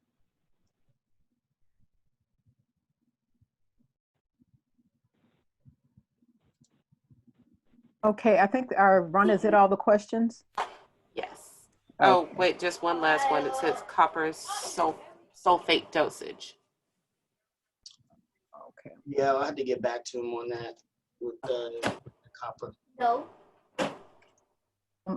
If there are questions that we did not answer during this presentation, make sure you ask them in the end again, because Dr. Purvis will be on again. And also, when you get the evaluation instrument that's going to be released on Monday, make sure you indicate the information that you need to still know. And we will make sure that we have a record of when we can get that information to you also. We are, I just got a grant awarded few weeks ago. Is dealing with testing some dewormers out, new ones that have come through Australia and that are on the market now. So some of the questions that you're asking today may we be able to answer them better in another year or so, because of the fact we're getting ready to do some research in those areas. We are collaborating with other 1890 institutions to do this study. So your questions are valid. We just need to kind of catch up with what is being done as far as research, and to give you that. We will definitely be providing that information to you too. So what we're going to go ahead and do is thank you, Glenn, for participating in this, and make sure that you stay on so that we can ask for those producers who have additional questions in the end and wasn't answered during your session. We can go ahead and address those too. So Norman, can you hear me? I can hear you. Can you hear me? Yes, I can hear you. And sorry about that. I had it mixed up. Rhonda got me straight on that. Yes, we can hear you. Can everybody else hear Norman? Okay. Okay. Yes. Okay. So we're going to go with our next speaker. He is Mr. Norman Scarborough.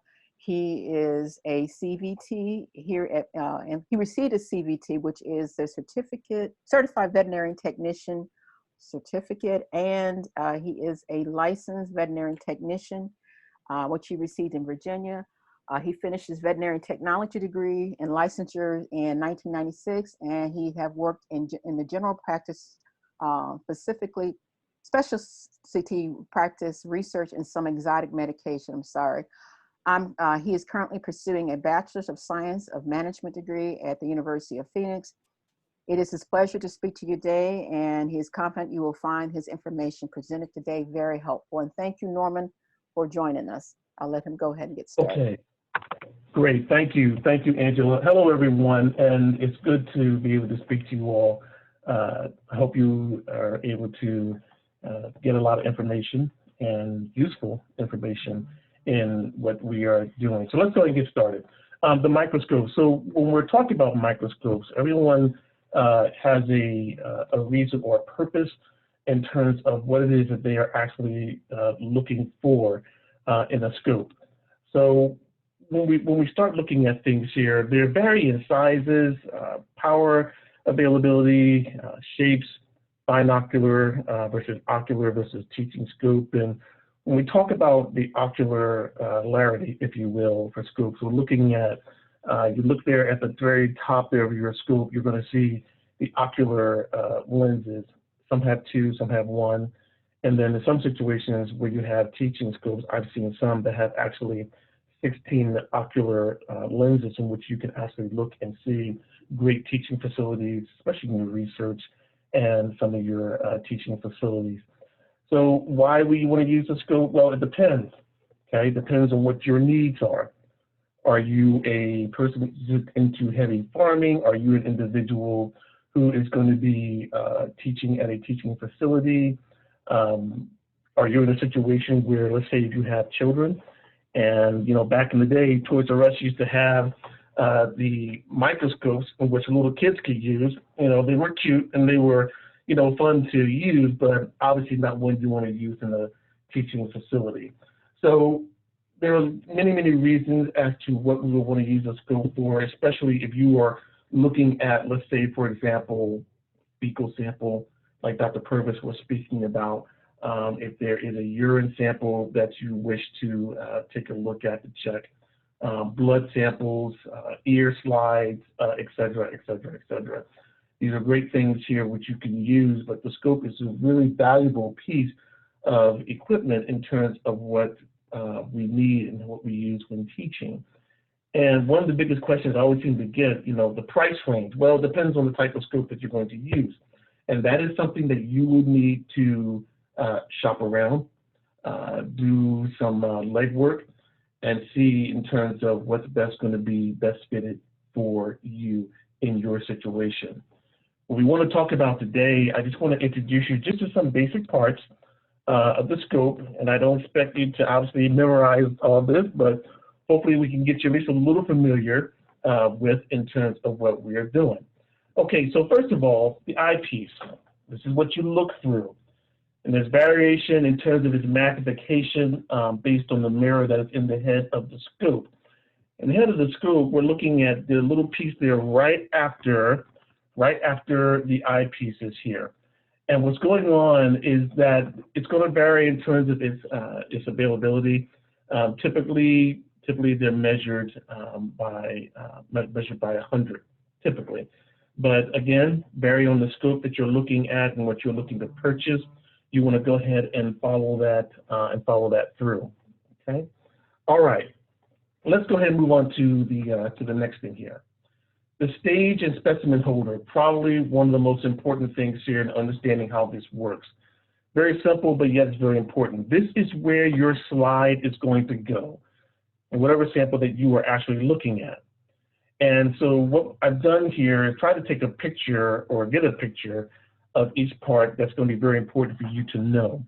The black part there that you're looking at, where the actual stage and then the clip, that's your stage holder.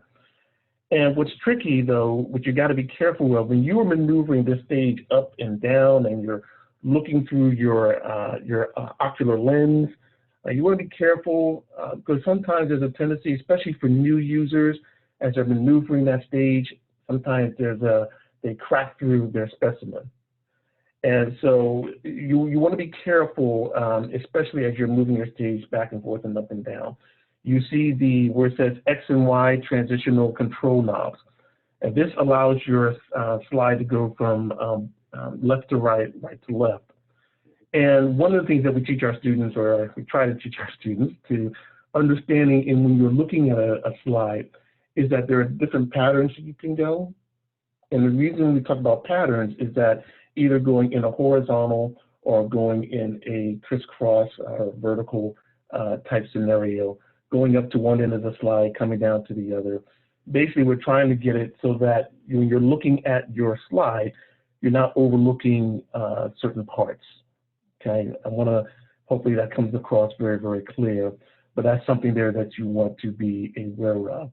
The stage and the specimen holder. Again, this is where your slide is going to go that you are actually looking at.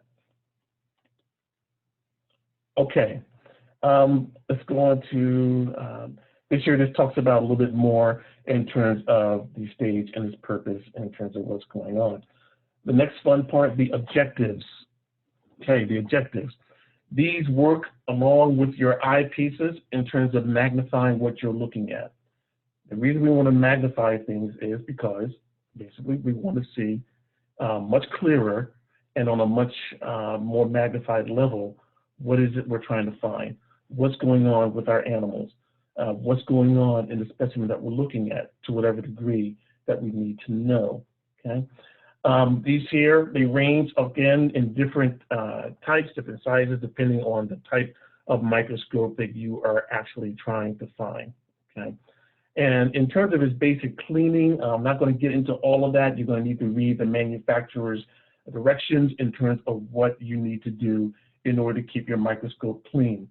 My suggestion to you as you are picking the scope, you don't want to go something that's so high that is out of your price range. We don't want to go with something, let's say, for example, of tens of thousands of dollars, but you don't want to get something that's so cheap either, maybe a couple of $100s. You want to be careful of that.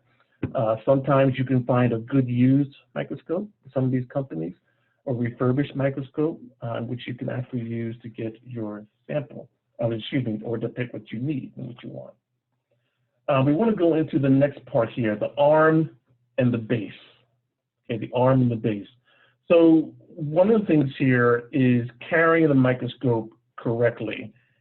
And ideally, you want to have the arm of the scope, the arm of the microscope, actually facing towards you as you are supporting the base, holding your hand underneath the base of the scoop. And we want to do that to make sure that we are giving it the proper carriage. No accidents happens, trip, fall, comes apart, something happens. We want to make sure that we carry this correctly. And lastly, the last part I want to talk about is something called the condenser. Let's talk about that for a minute. So they are located above the light source, and the light source is underneath your microscope, right underneath the base. Generally speaking, you turn the microscope either on its side, you can unscrew the bottom there and then change the bulb. Again, you want to get that from the manufacturer that you actually purchased the microscope from, okay? And then the condenser here, again, is under the sample in an upright microscope and above the stage and below the light source in an inverted microscope. They act together to form a light source from the microscopes, excuse me. They act together to push light from the light source and concentrate into a cone that will illuminate your specimen. So basically, all that fancy talk is saying here, it basically focuses the light beam up through your stage so you can see what it is that you are actually looking at. These are basic parts here. These are not anything that's really complicated, but I want you to be aware of that. You're going to notice these really these thick knobs here on the side of your scope. And there's just also a smaller knob on your scope. And what's happening here is that these are your fine-tuning adjustments and your coarse adjustments. So the coarse adjustments allow you to get just a very base, very grand scale what you're looking at on your specimen, but your fine coarse adjustments makes it that much clearer to look at and to see what it is that you have. Focuses it much, much better and allows you to have a better view of what it is that you are trying to see. I want to take you through this just to see some of the basic parts of the scope. Nothing really major, at least for what I believe that most of you are going to be using this for. But I hope that this has been at least somewhat helpful. I believe there may be a question or two.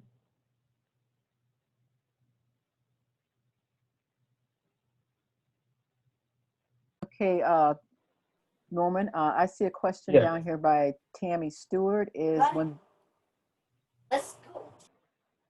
did someone say something? Okay, it's by Tammy Stewart. She is asking, when viewing parasites, what combination of power, she has 10x and 4x in the parentheses, an eyepiece should be used. I'm able to see with a 10x and a 10x power, but when viewing, when trying to view closer at 40x, it's blurred.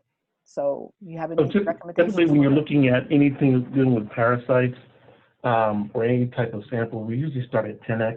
We start at 10x, and then we go up to about 40 in terms of looking at, especially when we're dealing with a parasite. But it depends on what could be going on with that, either the objective or the lens, in terms of what is going on with your scope.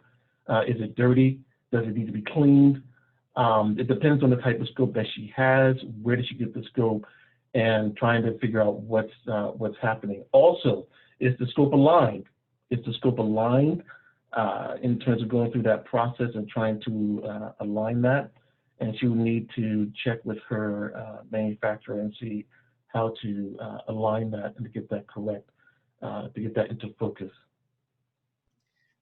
I'll add too. I'm not sure how experienced you are with the microscope, but make sure that once you go from 10 to 40, you're only using your fine adjustment. And if you're in focus on 10 at 10x and you switch to 40, you should be, if all of those things that Norman mentioned are working properly, you should be able to come into focus with your fine adjustment, your fine focus, once you go to 40x. I see a question there on what type of slide do you need to view goat parasites. It should be clean. We're talking about glass slides, microscope slides. And again, you can order those manufacturers. You can do a little legwork and then purchase the type of slide, microscope slides that you want to get. But it should be clean at the very least. I was gonna say also additionally, in Julie's presentation, she's gonna, if the video works, there's gonna be a like a little video presentation. You'll see the type of slide that we use, also along with the cover slips that we use as well. And Norma, Tammy Stewart also says she uses the Swift brand for as far as her microscope is concerned. So I don't really know those brands. The Swift, I think that's what Tammy is referring to. That's the brand that she uses. That's the brand of her microscope. Oh, okay, all right, okay. I don't get too picky about slides, but if it works for her, then great, and that's good. Okay. Thank you. I'm sorry, before Yes. you move on, Yes. Dr. Purvis had a tip. He said also clean the objectives and the lens. You can get help if you need it with cleaning. Just Google Microsoft Cleaning Service. And he said Swift is a good enough microscope, probably needs cleaning. Mm-hmm.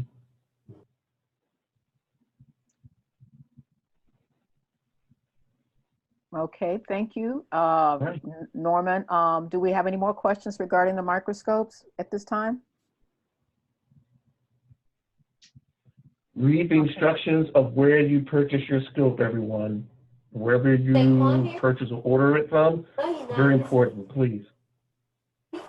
There's just one more thing that just popped up from Ms. Stewart. Is there a Sure. procedure on how to prepare the slide? If it's clean, go ahead, Dr. Wright. I was gonna say, Julie's gonna cover that in hers in the next presentation. Okay. All right, thank you. Okay, there's not any other questions. We're going to move on to our last presenter today. Hold on one second, let me clear my screen. So Julie, can you hear me right now? Can you, once Norma gets his slide down, you go ahead and share your screen? Can you all still see mine? Hope not. Okay, Can you still see it? Okay, I see Julie's now. Okay. Okay, good. Our next speaker is Julianne Ballant. Julie, it's the first time I knew your name was actually Julianne and not just Julie. Okay, this is a learning curve for me. I know you, I don't know how many years, but anyway, she will be presenting today on the how to collect and float stool samples. And Julie is a registered veterinary technologist, and she's registered as a laboratory animal technologist as well. She began her career in Kemptonville Agriculture College with an equine diploma and continued to graduate from veterinary technology program at St. Lawrence College in Kingston, Ontario. So Julie is from a native of Canada.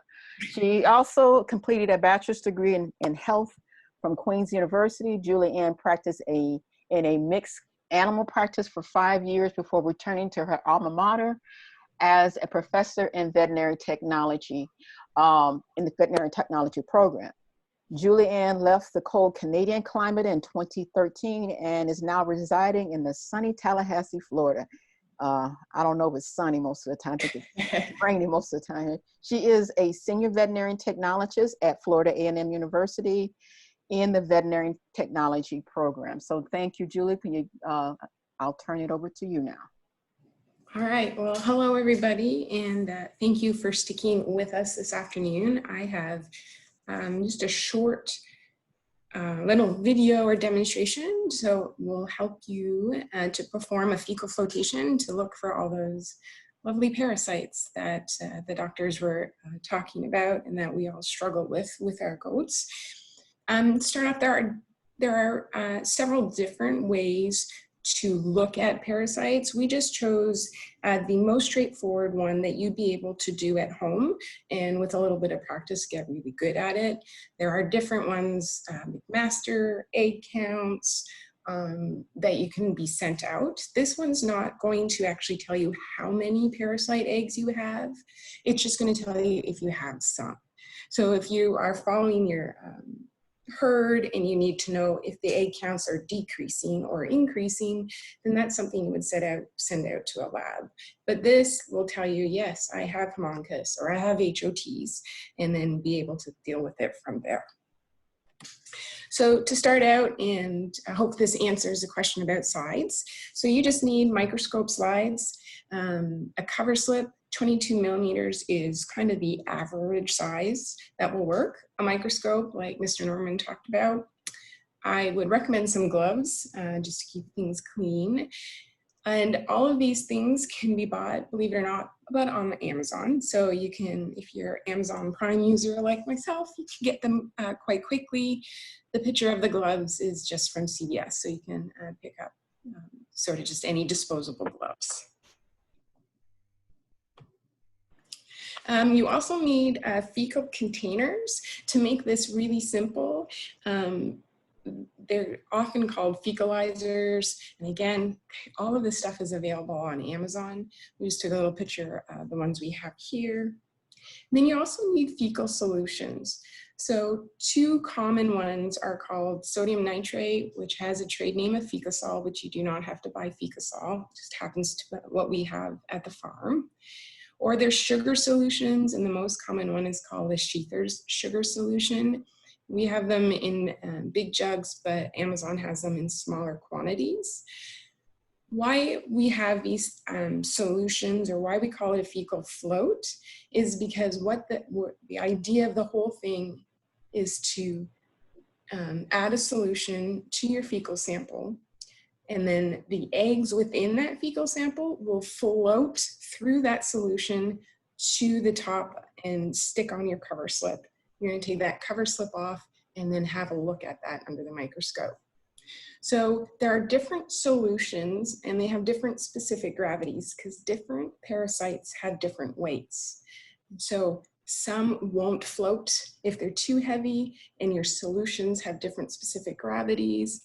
So sort of sodium nitrate and sugar are two of the most common ones that most parasites will float in. You obviously also need a sample. Fresh is best because as soon as the feces are on the ground, they start going through changes. The parasites within the feces can degenerate quite quickly, especially in hot, dry conditions. Also, you might get some bacterial growth. And so when you're trying to identify your parasites, it gets more difficult. If you can't get a fresh sample, then refrigeration is the next best thing. But the faster you can look at your sample, the better, and the more accurate your results will be. So here's the little video that Dr. Wright was talking about. There's no sound to it, so don't adjust your sound. I'll just walk us through it. So here's my little sample. There's some feces in there. This is our sodium nitrate solution, or Fecasol. Here's my little fecal container, fecalizer.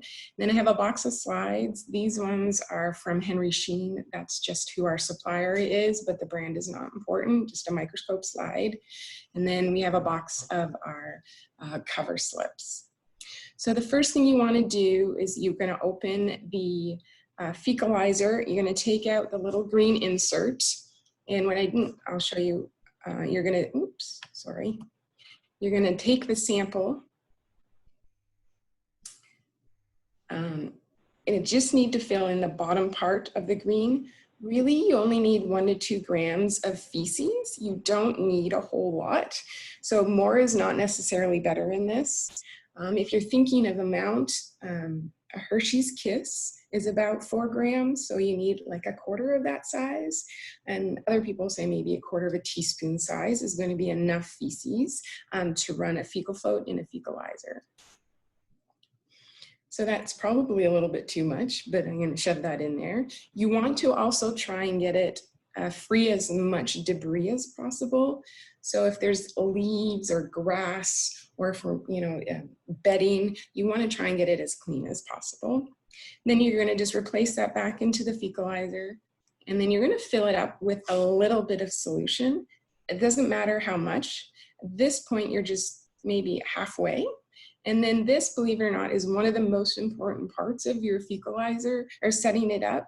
You're making basically poop soup, and you want to spin the little green insert for 30 seconds, 1 minute, just to make sure that you're breaking up all the fecal matter so those eggs can be released and float to the top. If you don't spend the time really mixing it well, you may be left with eggs stuck on the bottom that don't float. So you're just gonna squish it, then you're gonna push down the green part, it kind of snaps a little bit, and then you're gonna fill up the remainder of the container till it makes a bubble on the top, which we call a meniscus. And you're just gonna fill it. If you don't fill it quite full enough, then the liquid's not gonna touch your cover slip. And you want it to stick to the cover slip. There's a little tiny cover slip. You place it on top, and you'll see that the liquid covers the top. And then you're gonna let that sit. I just did this for video purposes, but you wanna let it sit for 10 minutes. And that 10-minute time allows those eggs to be released from all those feces and float to the top and stick to that cover slip. You remove the cover slip after 10 minutes and place it on your slide, and then you are ready to go to place it on the microscope and have a look. If you leave your sample for too long, it can get, especially with the sodium ones, it can get crystallized and you won't be able to see. So make sure you read them as quickly as possible. So if for, these are just written out instructions. So I'm not sure if Ms. Jakes will include these in the notes afterwards, but this is just exactly what we went through on how to do it, just step by step. And Julie, I will include them. Okay, perfect. And that's the end of my presentation, short. Okay, thank you, Julie. And Rhonda?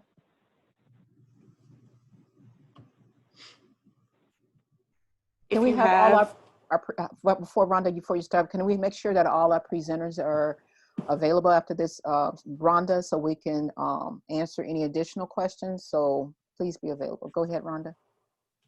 Okay, if you have, okay, I do have a question that just popped up and you still have time.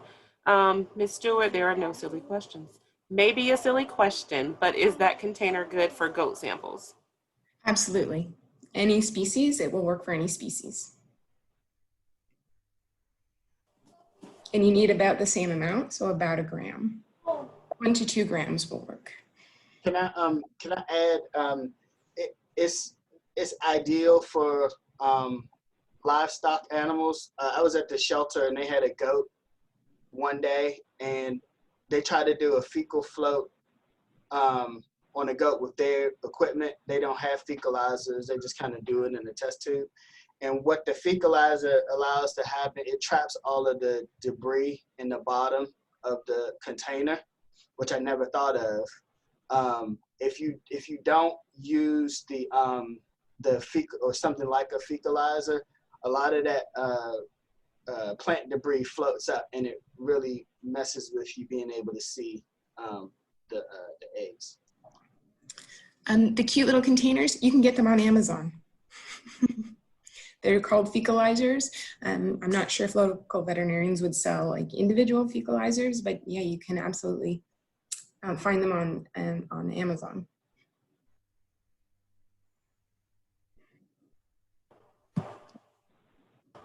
Okay, that's all for the questions in the chat. I know, Ms. Jakes, you said that there were some hand raises earlier. I don't know if anyone else has any more questions, or you want to move on to the poll to see if there are any more questions after that.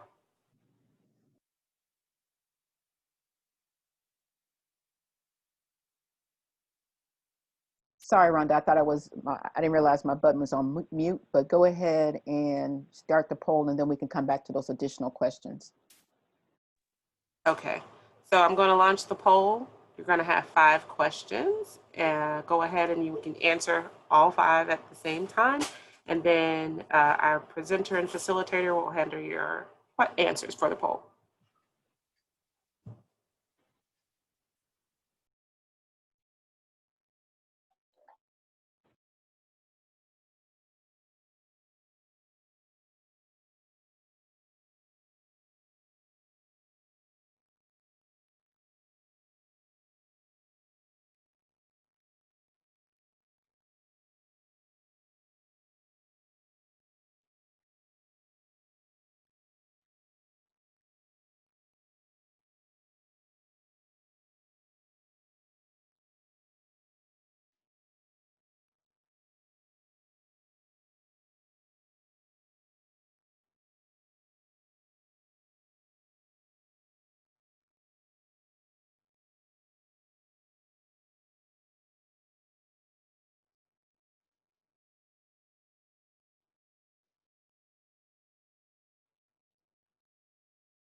Okay, the polling has ended. Did anyone else or the majority of people need more time, or would you like to go over your questions? You can unmute yourself to let me know, and I can relaunch it.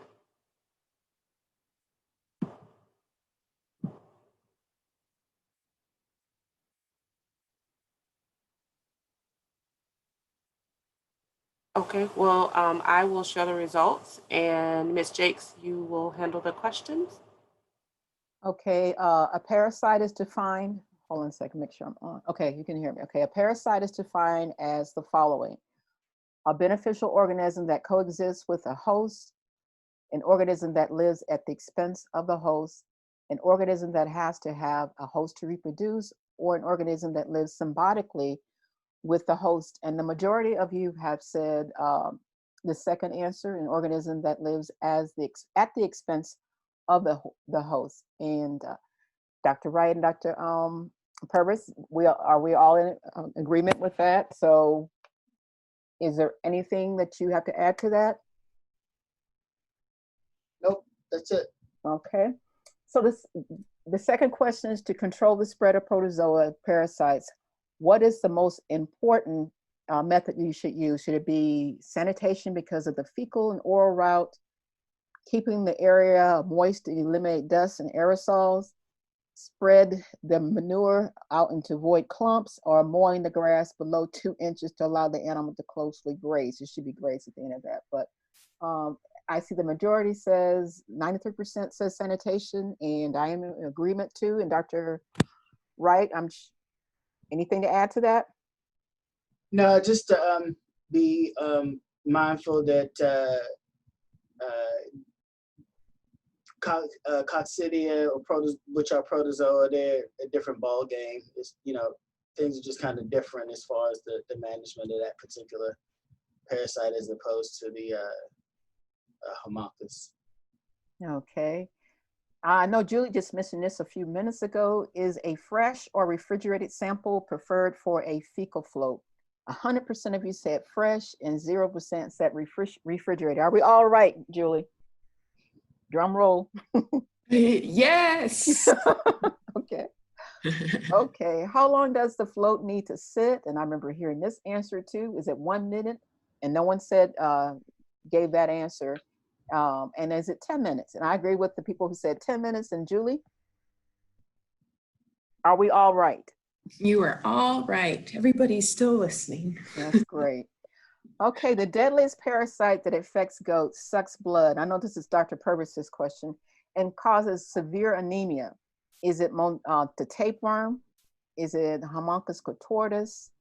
I can never pronounce this, so you know the T one, you can understand what I'm talking about, or coccidia. And most of you said Haemophilus contortus. I agree with that one. Dr. Wright or Mike, if you're on. Absolutely. Okay, we are all right today. I want to thank all of you for participating in the poll.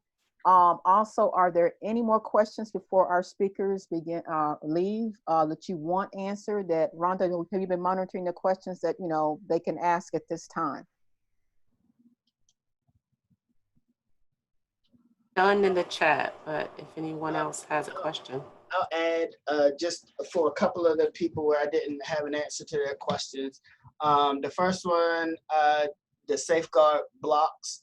The safeguard blocks, I actually just looked at it. It probably won't hurt because there's also protein in those safeguard blocks. The dewormer, once again, it's not going to eliminate your problem, but I think that at very least it'll help nutritionally. And then I think somebody wrote this in the chat earlier. Sheep are sensitive to copper, so you probably want to not use those with sheep.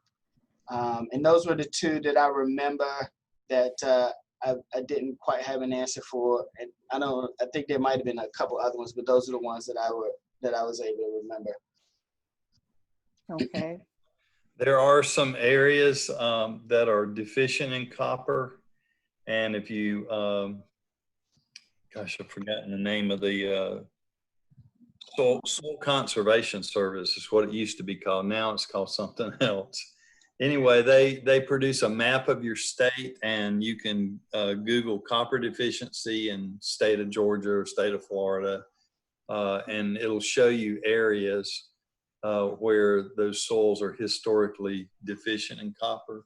And in those incidences, we have had people using copper as a deterrent to parasites. So I wouldn't call it a treatment, but it is a deterrent. Can you comment on the supplementation versus the boluses, or the you know what I'm talking about, the wires, the micro wires? Right, the copper wire bolus. Yeah. Yeah.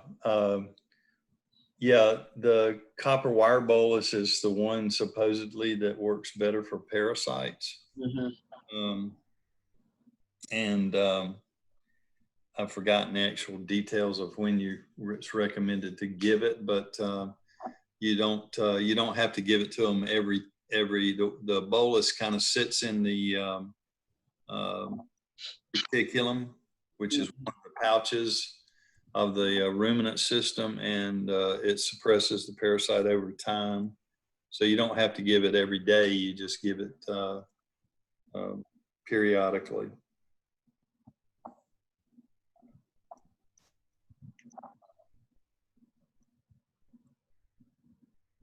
Okay, are there any more questions that they want to ask the speakers, or I'm still checking the poll. I've got some privately asked questions, but are there any more questions? Okay, just keep in mind that you will be getting the evaluation instrument that's going to go out to your email address on this coming Monday.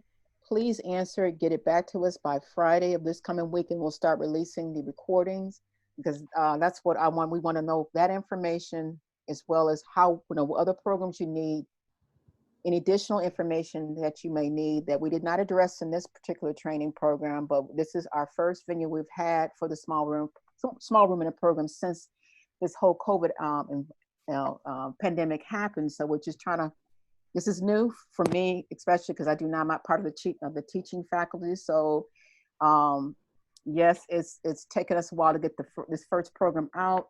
Also, the Master Go program will definitely have a program this year. It's just taken a while to get that together, because there's a lot of speakers involved, and the new venue has changed. So, it is what it is, but we will have a class shortly. I will be contacting you by email to let you know when to register. So I appreciate all of you guys out there that has participated in this training program. I appreciate all our speakers and my colleagues from FAMU for participating in this effort, and you will be hearing more from us. It's just getting to the point now that we know how we're going to facilitate our trainings from now on. And this is going to be something that we're going to have forever, regardless when we get back to our normal face-to-face, meetings and stuff like that. But we will be having this, and I thank you all for participating. We will talk to you at a later time, and thanks a lot. So if you don't have any more questions, then Angela, one. I got a comment. Angela, I have a comment. Okay. And it has somebody said another question. Okay, go ahead, Mike. I'll send Rhonda my cell phone, and if you happen to be looking at a parasite, we've had good luck anyway. Hold the cell phone over the objective and take a picture of what's on your microscope. If you get a question where you don't know what something is, if you'll take a picture of it and send it to my phone, I'll be glad to look at it and text you back and let you know what I think it is. Thanks, Mike. And also, I think it's Tammy Stewart has sent me some pictures of some parasites. I will shoot that to you today so you can get back in contact with her about what you think that particular parasite may possibly be that she has already taken a picture of. I'll get that to you as soon as we get off this conference call, okay? Okay. Appreciate that. Thank you so much. I appreciate it. Thank you, Tammy, for sending it and There was participating. Go ahead. There was one last, I'm gonna hope I say this right. It is this the copper bolus come in 4 milligrams and 2 milligrams? How much is too much? That was the last one I saw. I use the smaller one as the only ones I've had experience with, just because of, you can always give them 2 if you have a real big, meaty goat, but with the smaller ones, you can cover more animals with the dosage. If you got a big one and you give it to a little bitty one, sometimes you can OD them on it. That's it for the chat, Ms. Chase. Okay, thank you so much, Rhonda, for your help. And unless there's any more questions, we're going to go ahead and end this training today. And I thank all of you again for participating. It makes us realize that we're needed still. Okay, and we appreciate your support in this effort. Thank you.